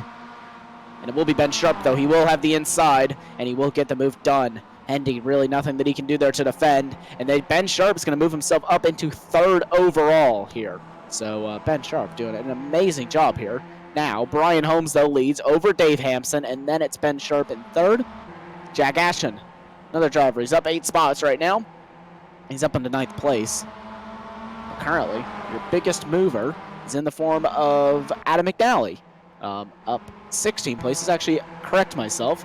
It is in the form of Adam Delmont. Up 18 places. So keep an eye out for Delmont here in the later stages of this race. I'm surprised that there haven't been bigger gainers, to be fair, so far in this race, because there's been so many incidents. I was expecting us to have a 25 gain for one of the drivers, but yeah, I think pretty much everyone's had a little bit of contact in that midfield. It's been absolute chaos after quite a serene first couple of races. The top drivers separating out. We've got quite a big gap between 17th and 18th place of 5 seconds. It's rare that we see a gap that big in the midfield. And so we've got quite a divided pack at the moment. Driver very slow on the inside. That might be a back mark. I believe it is. Yes, the number 72. He has a lot of damage. I don't know why he's still driving, to be honest, but credit to him. He's not giving up. Ayres, who was involved in a race 1 crash, I believe, struggling to keep up to the driver ahead coming out of that turn 2. Also, Adam Delmont's just got past Jay McDonald. That's for 19th place. So Delmont continues to climb through the field up 19 places now. He's done a nice job to really climb up through the field. Here's another battle. This is between Peter Van Gool and Matthew Emery. He's also got his teammate Nick McCarron just behind, and there's Steve Hefford off to the side. He's had a terrible race. I'm sure, just trying to finish. And there you go. Joe McDonald actually there on the inside. Max Wright slipping himself up into 23rd. It's definitely a quick AM driver, is Max Wright. He's had some pretty good positions tonight, finishing order at least. Joe McDonald, though, has a lot of damage, so he's done a nice job, though, to hold on to that car and to get it to the end, because the reverse grid can definitely help you out. We've been getting pretty much full reverse grids tonight, so we'll see if that trend is broken here in the final race, or if it continues going into race number 4 in the final race of the evening. Yeah, and this isn't the... we've seen the drivers who start from the front, from the reverse grid, doing pretty well, and even the top drivers from race 1 only got up to about 16th place in race 2, which isn't as big a gain as we usually see. It maybe just shows the difficulty of overtaking around this place, and if you're not fighting up at the front, then you can really pull away in the early stages, and that's what the race 2 drivers took advantage of, and that's what the race 3 drivers are taking advantage of as well. Constantly just running wide at that turn 1. It's almost the racing line. As long as he don't lose any places, it's absolutely fine. Charles Kellyman losing a position there to Ashley Beard down the inside. Beard will next be up on Carl Hardy and Carl Yakolet, who's just at the head of this field. Also, Rizzo and Stevens dropping down the order. Stevens had already been involved in a crash. Somehow had managed to gain a load of places after that. But him and Rizzo have had issues out there, dropping right back. There they are. Yeah, so there they are, dropping way back. Oh, and he's having some sort of connection issues, some sort of computer issues or connection issues is the culprit there, I think. There's Adam McNally, 18 spots gained. He is really on the charge. He's up to 14th place. Did actually quite well, I think, in the last race, if I'm not mistaken. Jason Cooper, another driver, up 15 places. He's actually up to 11th. He hasn't had the best of nights tonight, has Jason Cooper. Been involved in a couple of incidents, but having a pretty good race 3 here. And he's just got to survive through race 3 and race 4. I think that everyone kind of calms down through race 3, in my opinion, just because they know that they have the reverse grid in race 4. They can't be finishing a lap down, and then race 4 is when it just all kicks off, because they don't have anything left to fight for as far as reverse grid-wise goes. But they just fight it out here for the final race of the evening. Yeah, I think that is the case. But of course, if you don't finish, if you retire in one of these races, you get 0 points. If you even if you finish, say, 40th, you get about 50 points, or maybe not 50 points, but about 45 points, I believe it is. So it is just worth finishing every single race, and it can really make the difference in the championship, as I'm sure all BSR champions have found out. Jason Cooper just ahead of this well, so he's gradually escalated, hasn't he? And he's yeah, after a really good spinning of course in race 1, dropped way back to the field. Maybe could have won that race 1, but he's done a good job at making a few moves in race 3. Jack Ashton as well, moving up. Stuart Dick just on the end of this train. One of the few remaining asymmetric cars, from what I can see, that really hasn't had a big incident so far in this race. Let's put it that way. Just one of the clean asymmetric cars. Everyone else has unfortunately been involved in an incident. That car is still asymmetric, basically. Oh, sorry, yes. It's still symmetric instead. Apologies. Yes, it has not lived up to its team name yet. So, but he is going very wide. So he does have that for himself. Ben Sharp, though, he's doing a nice job in this race. He's really found some pace in this race and stayed out of incidents. And he's currently sitting in 3rd place and right now chasing down Dave Hampson. And really, he's got a shot at the victory here tonight. As we go this time by, we were 4 laps to go. Next time by, we will be on 3 laps to go. So Ben Sharp definitely with some time left. But Jack Ashton, he's side by side with Adrian Hendy right now. He'll dive it down the inside. Will Ashton. Hendy will try the outside, and that will turn to the inside here for the next corner. But Hendy actually will back out of it there and just give Ashton the position. concede that and not lose as much time as they would have.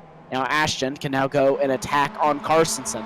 Let's go back to a little bit further back in the field. Ashley Beard, Carl Yacolet battling it out here. Beard trying to go down the inside. Yacolet's been so quick today, so usually when we see AM driver versus pro driver, we think, oh, well, it's inevitable that he's going to make the move. But I mean, really, he's been driving like a pro driver so far. Today has Yacolet. Donald also gaining some places. He's had a decent run in 23rd place. Has dropped 8 places, but that's still going to be some good points for him. A decent finish.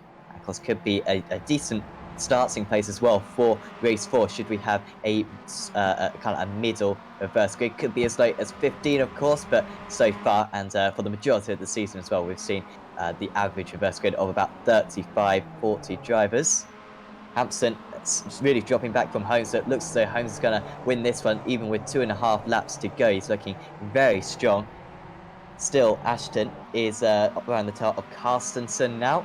Excite versus Swift Cooper, and we've said that a few times this season. Also, Ruta Van Essen, who could have perhaps won race 2.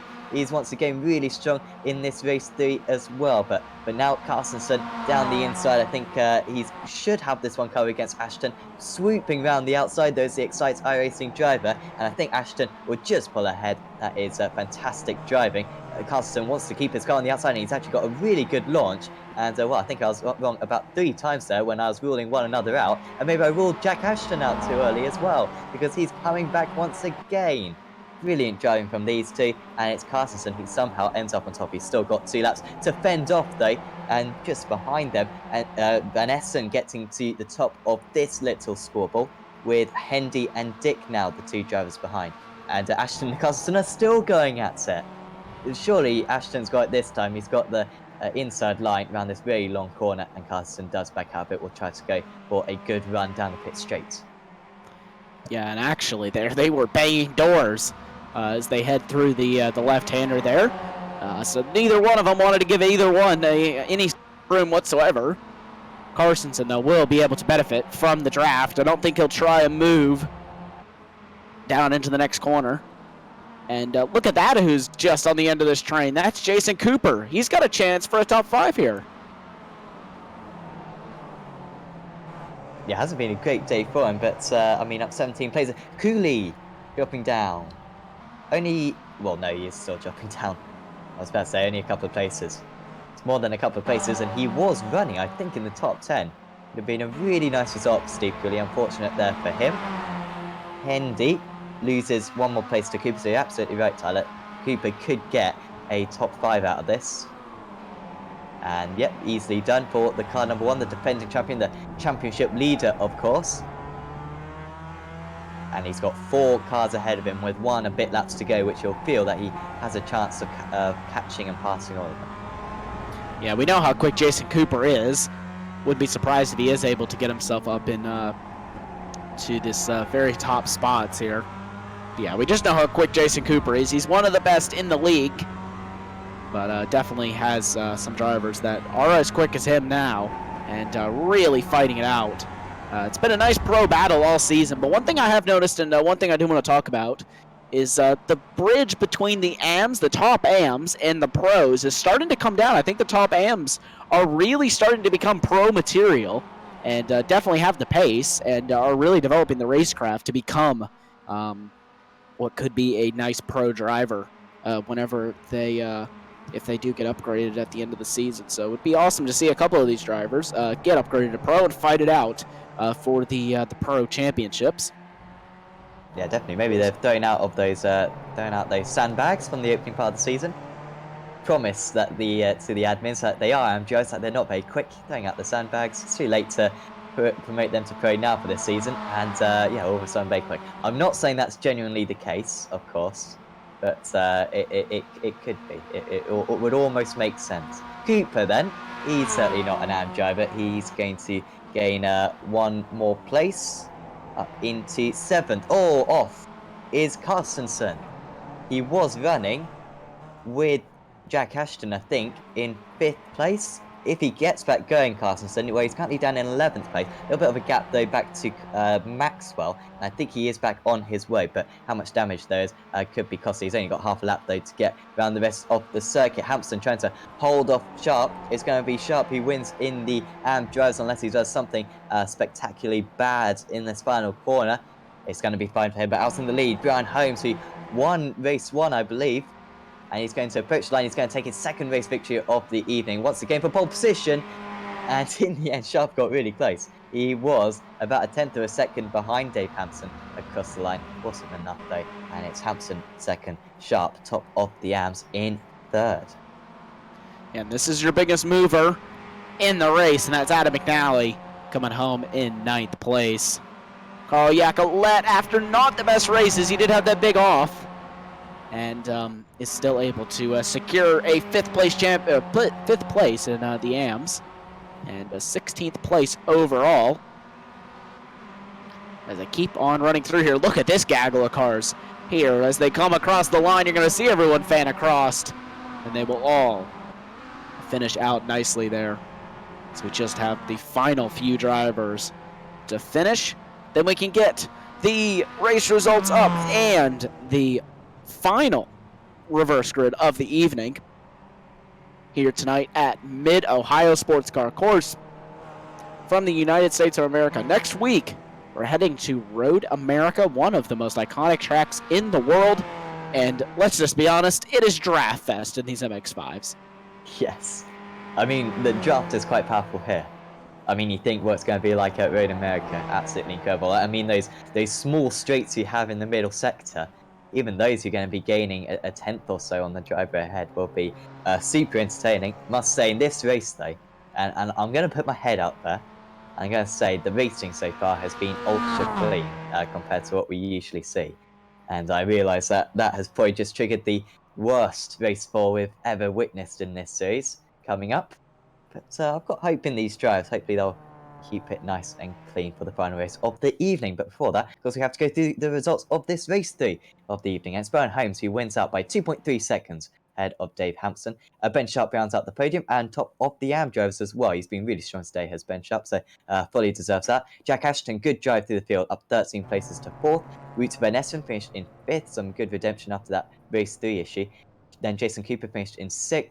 Stuart Dick 7th, Adrian Hendy 8th, Adam McNally 9th, and David Ayres finishes, rounds out the top 10. Nelson Constant dropped right down on the last lap into 11th, and then behind that was Andy Maxwell. Rafe Cullinan, Craig Cameron, Ashley Beard, Carl Yacolet, Adam Delmont, Max Wright, Luke Cooper, and Charles Kellyman in the top 20. Then Steve Cooley, Alex Cherney, Ben Mears, Martin Sampson, Steve Baxter, Pete Van Gool, Nick McKern, Scott Malcolm, Julian Ursum, Carl Hardy, Mikey Key, Liam Silkston, Jay Mitchell, James McRitchie, Kip Stevens, Billy Rose, Steve Hansford, Cesar Rizzo, Craig Jones, Michael Barry, and Jamie Ayres. Those were the drivers on the lead lap. Matthew Emery finished 1 lap down, so he will be eligible for the reverse grid once again. 42 drivers, just like in race 1, eligible for the reverse grid. The drivers who did not finish were Joe McDonald, Steve Hefford, and Abulkir Al-Amri.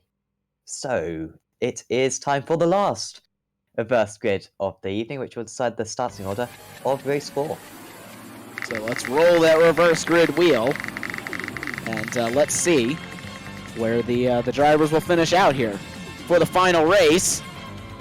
Who has the biggest bribe? And it is 30th place. I believe that was your own Ursum in the chat who get 30 on the wheel. So right now, it will be Carl Hardy on the pole alongside your own Ursum. Oh, wow, he paid a lot for that, didn't he? Jeez. Raking in the cash. Oh, shocking there from Sharon. But there you go. I mean, money does win you happiness after all. He'll be on the front row of the grid then for race 4 alongside Carl Hardy. Absolutely despicable behaviour that. Scott Malcolm and Nick McCann will form the second row of the grid. So we're going to be back then for race 4 of the evening at Mid-Ohio in the BSR MX5 series in about 20 minutes time. See you then. Assist to the front bumper, and he hits him again now. Rayon Fowler into the outside wall. Gonna pass nearly 3 cars down that front straightaway, and he's going to get them all done with. What amazing. Lee to the inside goes Logan Cloudman is going to touch in.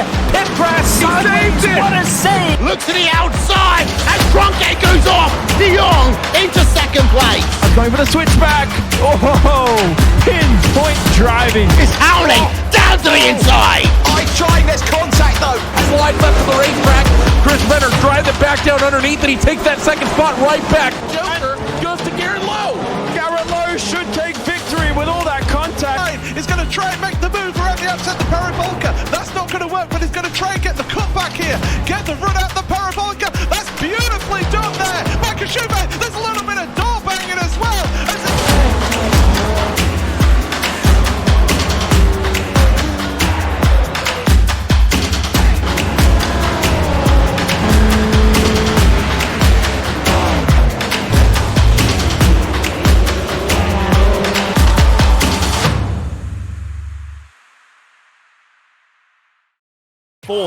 Of the best sim racers, $100,000 on the line. Who will rise to the challenge? This is the most competitive and sought-after season in iRacing World Championship history. This is where legends are made. This is the Porsche Esports Super Cup.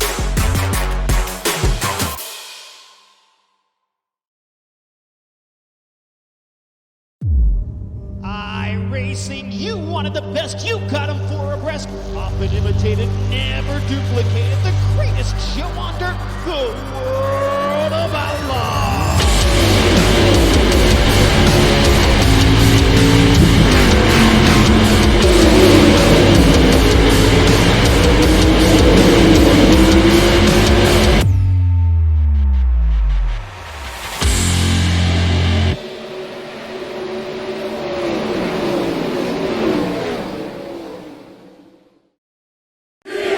Gotta love this time of year. Only one can be champion. Let's go playoff racing. I said, hey, there's no surrender. Let me hear my battle cry.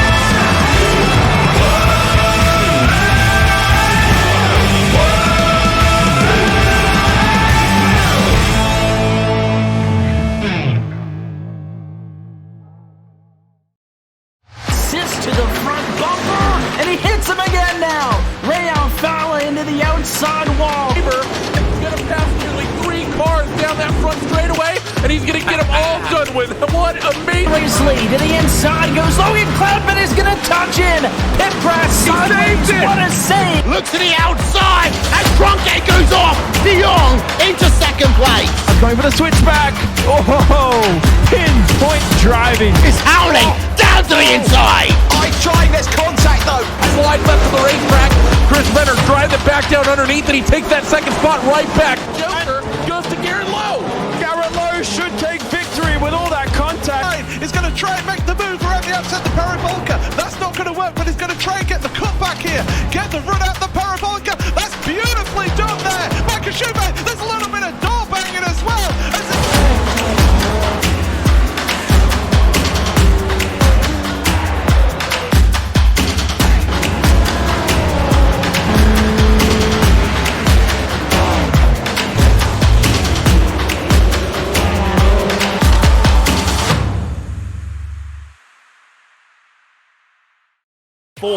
Of the best sim racers, $100,000 on the line. Who will rise to the challenge? This is the most competitive and sought-after season in iRacing World Championship history. This is where legends are made. This is the Porsche Esports Super Cup.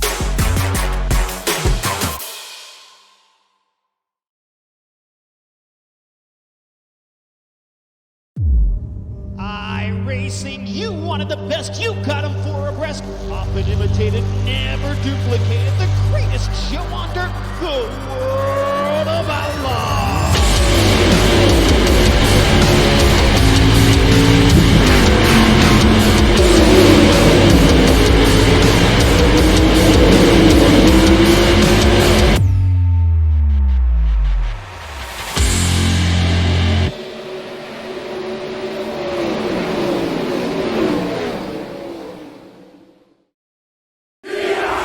Gotta love this time of year. Only one can be champion. Let's go playoff racing. I said, hey, hey, oh, hey, hey. There's no surrender. Let 'em hear my battle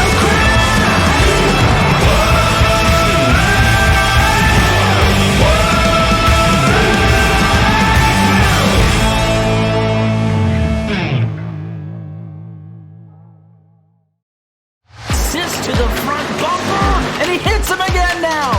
Rayon Fowler into the outside wall. Gonna pass nearly 3 cars down that front straightaway, and he's gonna get them all done with. What amazing! Racely to the inside goes Logan Cloudman is gonna touch in. Pit press, saved it. what a save! Look to the outside as Cronkite goes off. De Jong into second place. Going for the switchback. Oh, pinpoint driving. Is howling down to the inside. I trying, there's contact though. Slide left of the racetrack. Chris Venner drives it back down underneath, and he takes that second spot right back. Joker goes to Garrett Lowe. Garrett Lowe should take victory with all that contact. He's going to try and make the move around the outside the parabolica. That's not going to work, but he's going to try and get the cutback here. Get the run out the parabolica. That's beautifully done there. Makashube, there's a little bit of door banging as well.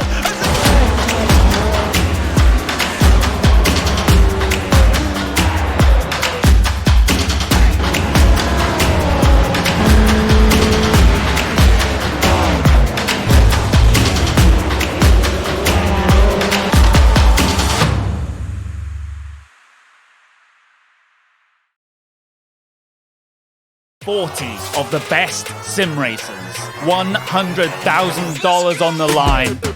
Who will rise to the challenge? This is the most competitive and sought-after season in iRacing World Championship history. This is where legends are made. This is the Porsche Esports Super Cup.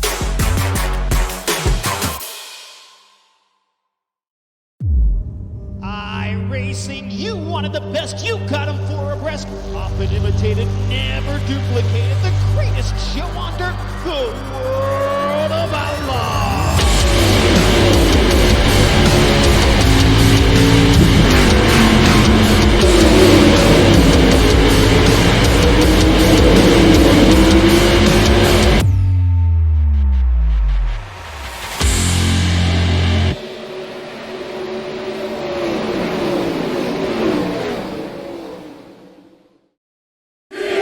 Gotta love this time of year. Only one can be champion. Let's go playoff racing. I said, hey, hey, oh, hey, hey. There's no surrender. Let 'em hear my battle cry.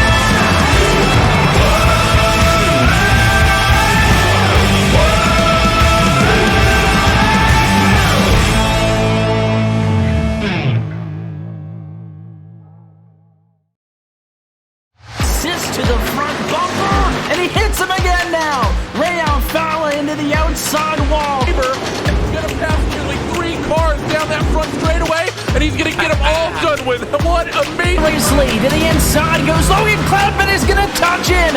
Pit press, saved it. what a save! Look to the outside as Cronkite goes off. De Jong into second place. Going for the switchback. Oh, pinpoint driving. Is howling down to the inside. I trying, there's contact though. Slide left of the racetrack. Chris Venner drives it back down underneath, and he takes that second spot right back. Joker goes to Garrett Lowe. Garrett Lowe should take victory with all that contact. He's going to try and make the move around the outside the parabolica. That's not going to work, but he's going to try and get the cutback here. Get the run out the parabolica. That's beautifully done there. Makashube, there's a little bit of door banging as well.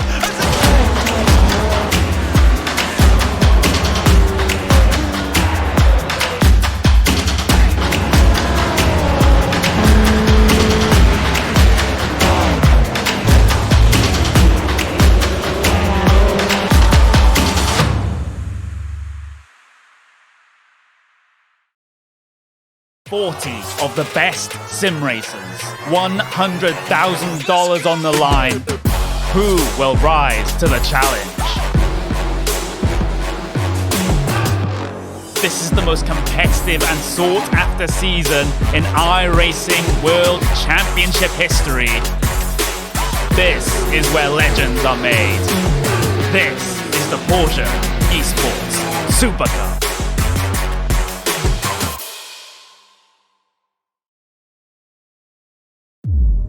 iRacing, you wanted the best, you got them 4 abreast. Often imitated, never duplicated. The greatest show on dirt, the World of Outlaws.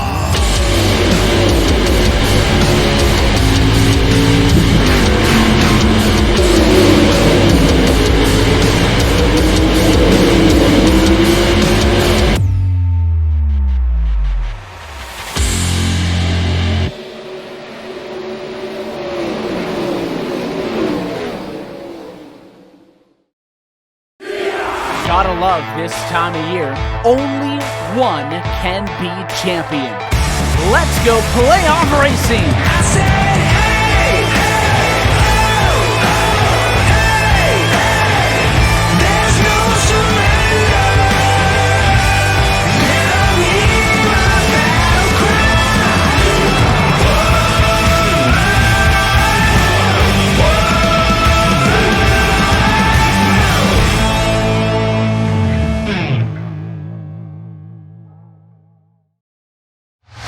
To the front bumper, and he hits him again now. Rayon Fowler into the outside wall. He's gonna pass nearly 3 cars down that front straightaway, and he's gonna get them all done with. What amazing! Lee to the inside goes Logan Clapman is gonna touch in. Pit press sideways. What a save! Look to the outside as Cronkite goes off. De Jong into second place. Going for the switchback. Oh, pinpoint driving. It's Howling down to the inside. I'm trying this contact though. Slides left of the racetrack. Chris Venner drives it back down underneath, and he takes that second spot right back. Joker goes to Garrett Lowe. Garrett Lowe should take victory with all that contact. He's going to try and make the move around the outside the parabolica. That's not going to work, but he's going to try and get the cut back here. Get the run out the parabolica. That's beautifully done there. Makashube, there's a little bit of door banging as well.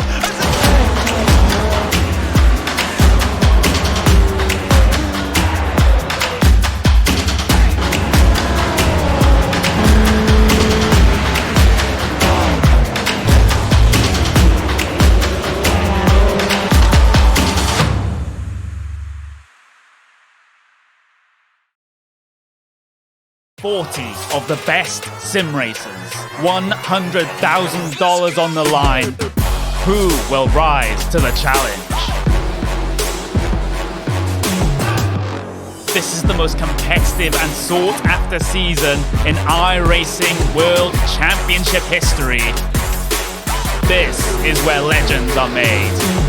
This is the Porsche Esports Super Cup.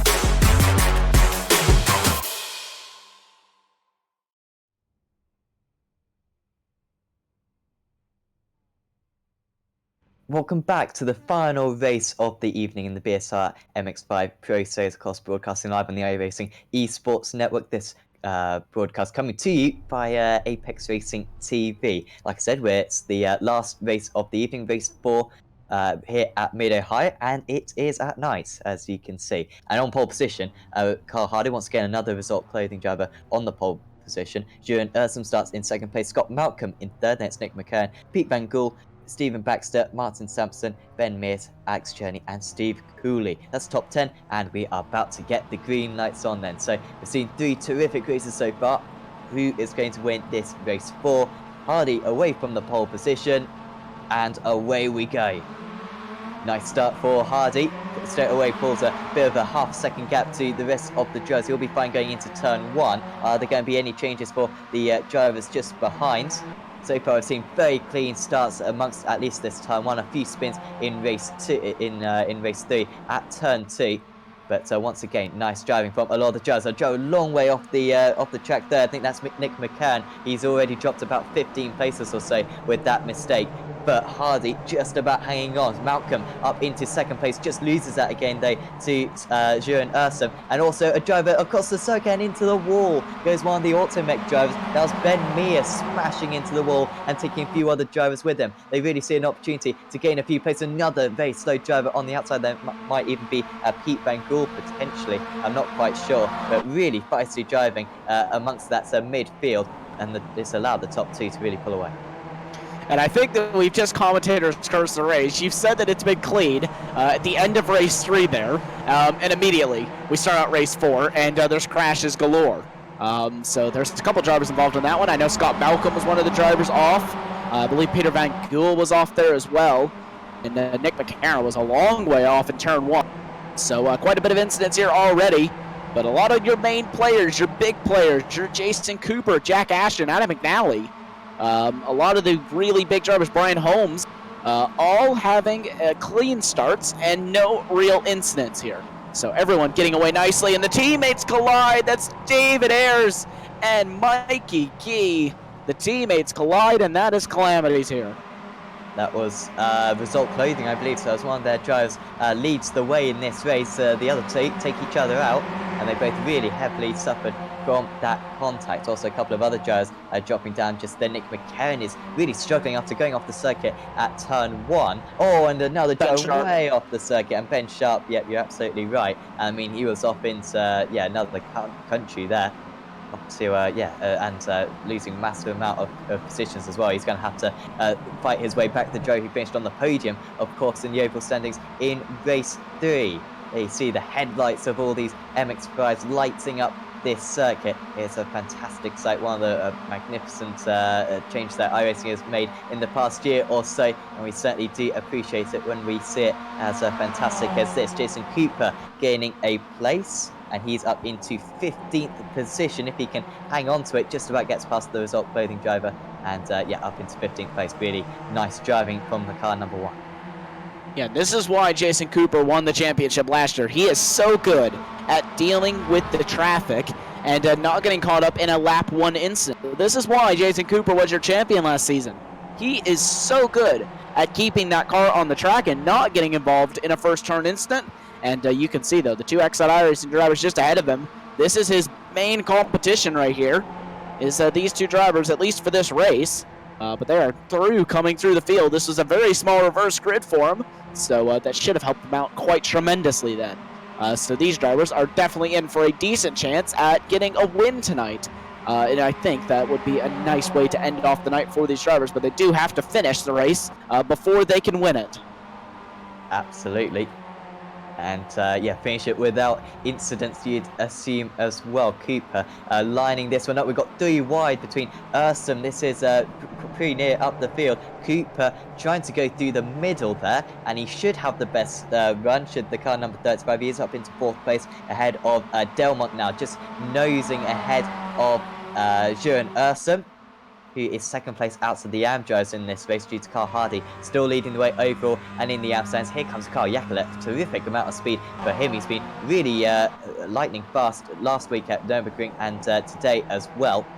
And he might just have to back out of that one for now, because it's side by side just ahead with Cooper finally making that move stick against Delmont. But expect Delmont to stay nice and close for the next few laps as they catch up to the top 3. And here's your main group of pro drivers. Jason Cooper, Jack Ashton, and Adam McNally. The drivers who are consistently up at the front. They're all on the back of this very large train of cars now, as that's what it's becoming at least, headed by Steve Cooley, who's currently in 8th position. And then he's got about a 1.2 second gap to his teammate, Carl Yakelet, who's currently at the back of the next group. And then there is the front 3. Currently being headed by Carl Hardy, but Alex Journey is all in the back and looking for a move. Yeah, poor lap there from Hardy. He lost 1 second on that last lap after pulling away for the few laps prior to that. So he must have made a mistake, and it's really relieved that big gap that he had previously. So between Ursum and Yakelet, I think we're about to see. Yakelet, like I said, having a good day. He nearly made this move, I believe, on the last lap. Just tried to get the cut back here. Seen this move so often so far, saying that is terrific driving there from the year 1 driver.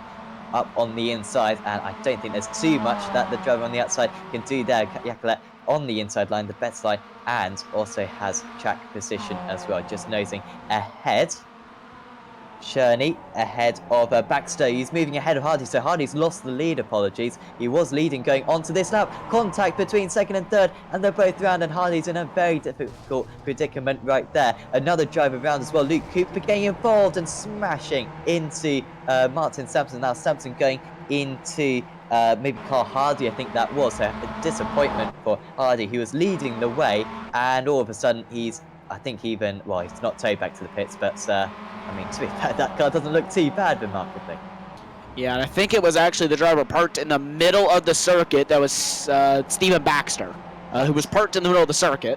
I think that he was the biggest loser out of that whole kerfuffle.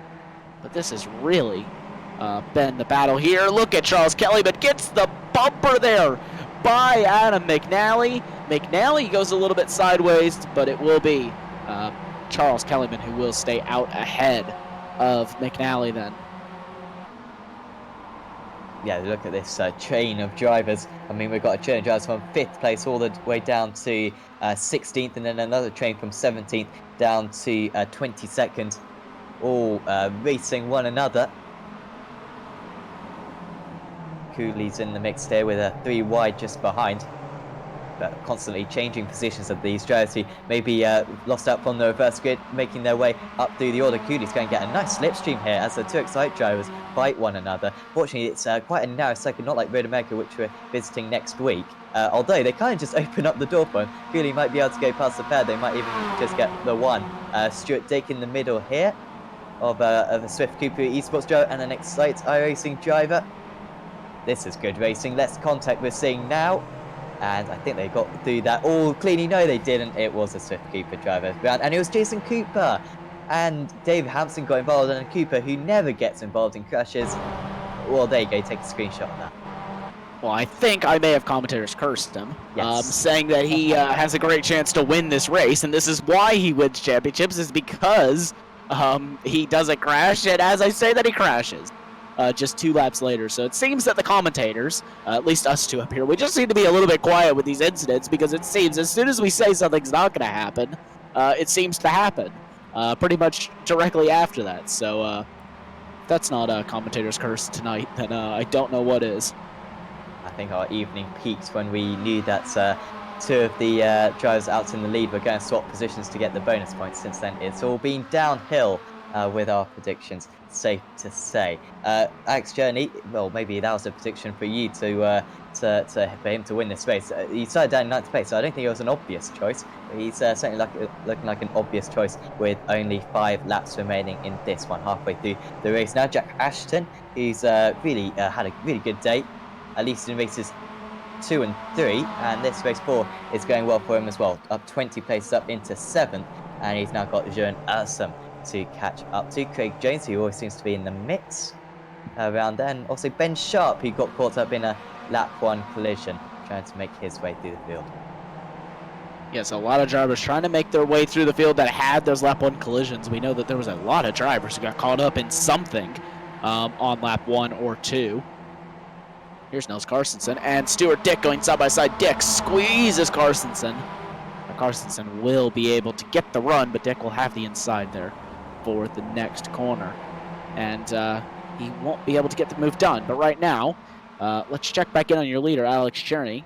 But with now going on to 4 laps to go, anything can still happen, let's just be honest. And we have seen it happen before.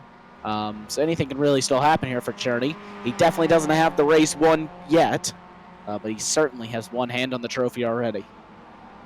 Yes, getting very close to that. You can see how the track is getting significantly darker. It's 9:06 in the evening, and the date is the 15th of May, which is usually the default date in all of iRacing. Don't know what the significance is there, but no, it's a nice date.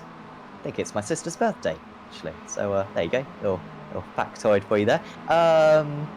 Anyway, yeah, it is getting darker, so these headlights are becoming more and more prominent as these laps turn by, and they haven't got too much longer to go in this evening. It has settled down on the most part in the last couple of laps as drivers have started just to yeah, get a little bit less aggressive as they start getting into their rightful positions. Still, a lot could still happen. Brian Holmes, of course, has won 2 races so far today. Had an awful race too, but he might finish as the points highest scorer, especially if he can get this move done on the driver ahead. Yeah, definitely can get that move done possibly. Just continuing though, just to look all the way through the standings. We're seeing drivers really swapping positions all the way around. And that's someone facing backwards. That's Carrick Cameron facing backwards then in the Northern Lights racing car. Everyone tries to avoid him, and most everyone does. No one, though, has hit him, luckily enough. And we're looking here at this massive battle, it seems, as everyone really is pretty much all over the place, trying to fight for every position they possibly can. Was running in 17th position there was Cameron, and I think those headlights coming in useful there. I think in the day, I think he would have been absolutely pile drived into, but the headlights certainly would have caught the driver's attention who were coming across him. So we got Beard then in 4th place. He's ahead of Cooper and then Ashton. Fascinating battle this because they're all super quick drivers, all drivers who will probably qualify for the showdown, and they're only fighting 4th, 5th, and 6th places at the moment. And then we've got this one, Jern Urson, who's 2nd place out of the AM drivers, but he's got Cooley and Kellyman, Carstensen, who's had a pretty miserable day, Dick and Holmes, who's had a terrific day, and Steve Hefford, who's had a mixed day. He's been very quick, his effort, but hasn't quite materialised. Here is Cooper, then Luke Cooper, off the circuit. And into Almost that rolled big that car expanse. over. And he's got a bit of damage, I think, on that car, and he loses loads of positions in a matter of seconds. And I don't quite know who made contact with him there, but I am going to save that because he really went high up in the air there. Luckily not to flip that car over, and he actually is continuing. So almost flipping the car over. Luke Cooper not phased at all and continues on here. And he actually hasn't lost too many spots. He's actually only down to 14th place. And here is another. This is tight battling here between Charles Kellyman, but Brian Holmes is going to make up 2 spots in the span of 2 corners. So Brian Holmes really opportunistic and passes Kellyman and Cooley to get himself up into 9th place overall and 7th place in the AMs. Yeah, he's got just a few more of those just actually to pick up. It's incredible how he's picked off almost in that entire pack. And remember, it was about 10 drivers, but he's just got past one after the other. And he's very nearly right at the top of it now. Got Jern Urson next. Urson's in a fight himself with Stuart Dick, who's done really well at hanging on to that place. I mean, he's dropped, he's up 17 places as Stuart Dick. Really good performance from him in this one. Urson under big pressure, and I don't think he'll fight this one against Holmes. Realises that he's probably better placed to try to fend off the other AM drivers behind. Of course, Urson, that's why he's top of the AM standings by a comfortable margin as well, because he just absolutely rakes in these points race after race. And it was Holmes who made that move. Hefford now, the next driver behind him, Cooley. We're on the tail of Kellyman with Ayres just on his tail. And going off there is Cooley, and we got a driver around, and it was Jern Urson. And, well, I mean, that's another curse. Sorry, Jerome. I was complimenting how, he rakes in the points by finishing. He will finish, but he's not going to rake in many points.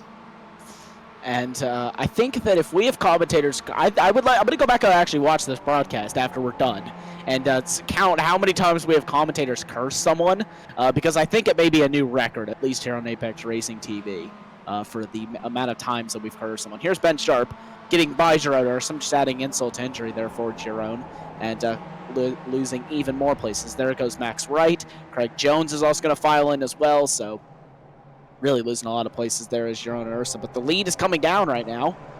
Adam Delmont closing in on Alex Journey. Yeah, a really surprising change this. We're on the last lap of the race. Journey might just get away with this. Maybe slight deduction of concentration, perhaps. He lost 4/10 on that last lap. And it's got a bit of damage, I think, as well as Journey. And now he's got Delmont all over the back of him. These two aren't teammates. It's Swift Cooper Esports versus Excite iRacing versus Year One Racing. just a little bit behind the driver off the circuit. I think that was Stephen Baxter, a little bit absent from the track.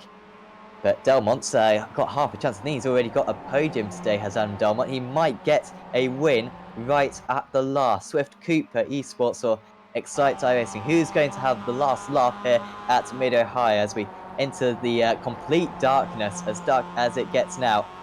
Delmont looks to the inside into the final corner. There's really nowhere else to overtake though, and it's going to be Alex Chen, who started in 9th place in this race. He'll round the final corner, and he wins race 4 in the BSR MX5 Pro Series here at Mid-Ohio.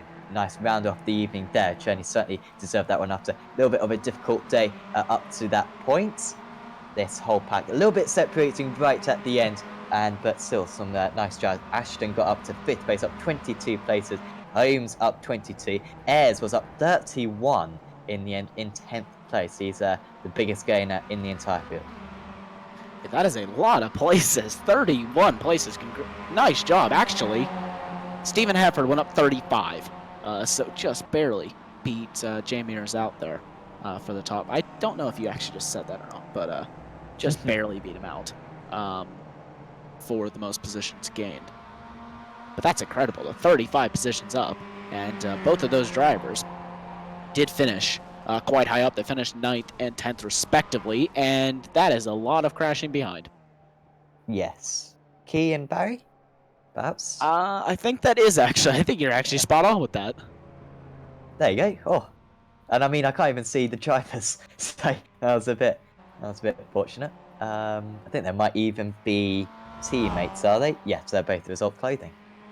There you go. I'm starting to redeem myself after those curses, getting something right at last. So all the drivers have actually crossed the line already, so we can go through the final results. And it's Alex Cherney winning out by 0.2 of a second ahead of Adam Delmont. Carl Yacolet, top of the AM drivers, finishes in 3rd. Really good job from Yacolet. He's had a terrific day, really impressive pace from him. Ashley Beard finishes in 4th with Jack Ashton, a strong 5th, up 22 places. There's Niles Carstensen, Stuart Dick, Brian Holmes, Steve Hefford up 35 places. Rare that we see that many places gained all season long.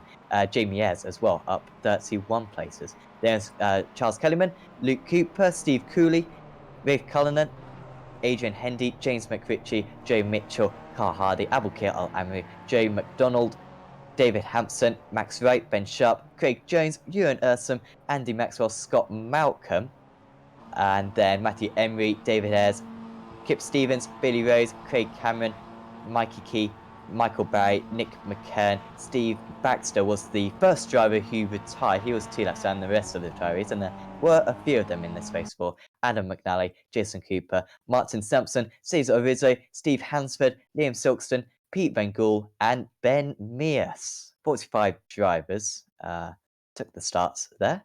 Pretty much retained everyone. A couple of technical issues for a few of the drivers up there, but pretty good from everyone. So we might have some interviews. Hopefully we will. Yes, we are going to have some interviews. And I think first up, we're going to have a chat with Adam McNally because he finished 2nd place in race 1. And apologies, Adam, I've slightly forgotten where else he finished, but it seemed like a pretty good day for you. I think you had in every race you finished, which will be good for the points. Last one, I had an engine blow. Right. I got up into the top 10 again, and the engine let go, and it was devastating. But apart from that, the night was going great. It's been a good night for the team. 3 wins out of 4. So can't really ask for much more than that. 1st and 2nd for me and Bry, race 1. 1st for Delmont, race 2. 1st for Bry again, race 3. So strong showing by the team. Yeah, definitely. Was it maybe partly down to the setup? Did you really find a knack around this circuit? Because we saw a few of the drivers who usually do really well. For example, Jason Cooper seemed to be a little bit slower than you guys today. So did you? What was the secret out there? We'll always run the same setup. Always, every track. The MX5, there's so much little change to do. We found the sweet spot with the car, so we'll always pretty much use the same setup, unless the temperatures really drastically change. But it was just a track. Really enjoyed it. It's got some nice flowing corners. Some corners where you're on the edge the whole time. But the car felt so nicely balanced through them. So it made for some good results, good ways making our way back up through the field. Definitely, and we saw some really good racing out there, particularly in that middle sector where you got the right and then the up the hill into the left. It looked really fun going side by side, and the driving standards today, at least from our view, were maybe a little bit better than normal. Oh, that was my favourite section on the whole track. Race 1 on lap 1, where me and Jason would go side by side, was great. I've just got a bit neck code, sent him round, and took him out of the race. But like, I don't think it was anything else I could have done. There was a big enough gap between both of us, and iRacing neck code decided there wasn't. Well, it's still a terrific night for you. And next week we head to a very different circuit, the tight, twisty Mid-Ohio circuit. Instead of that, we're going to Road America, which will be a bit more of a slipstream circuit before the Week 13 break. Do you think your team is going to be able to maintain their good performance for next week? I certainly hope so. It's not a track I'm really a big fan of. I prefer Road Atlanta to Road America. But I think we'll do really well. We'll keep the team going and work well together in qualifying, as we always do, get right up at the top, and then just play the team game throughout. Like me and Bry, he happily led us through on one of the laps on race 1 just to score that extra bonus point. So, like I said, it's all a team game, scoring points. Absolutely. Well, we wish you the best of luck for next week, Adam. And before we let you go, is there anyone you'd like to thank? Yeah, first off, I'd like to thank Excite, our main sponsors. But also, I'd like to thank Close Racing. They've offered us a test drive in the MX5 at Croft on the 31st of this month. So, can't wait for that.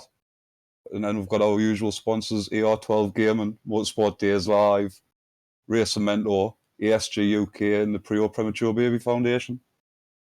Well, thanks for having a chat with us, Adam. And yeah, best of luck for next week. Right, thank you very much. So that was Adam McNally, Excite iRacing. Next up, we'll have a chat with Carl Yacolet, who had an awesome run today. Carl, really impressive because in qualifying, I think you qualified up in like 5th place. You must have been a little bit surprised there because that must have been one of his strongest races this season.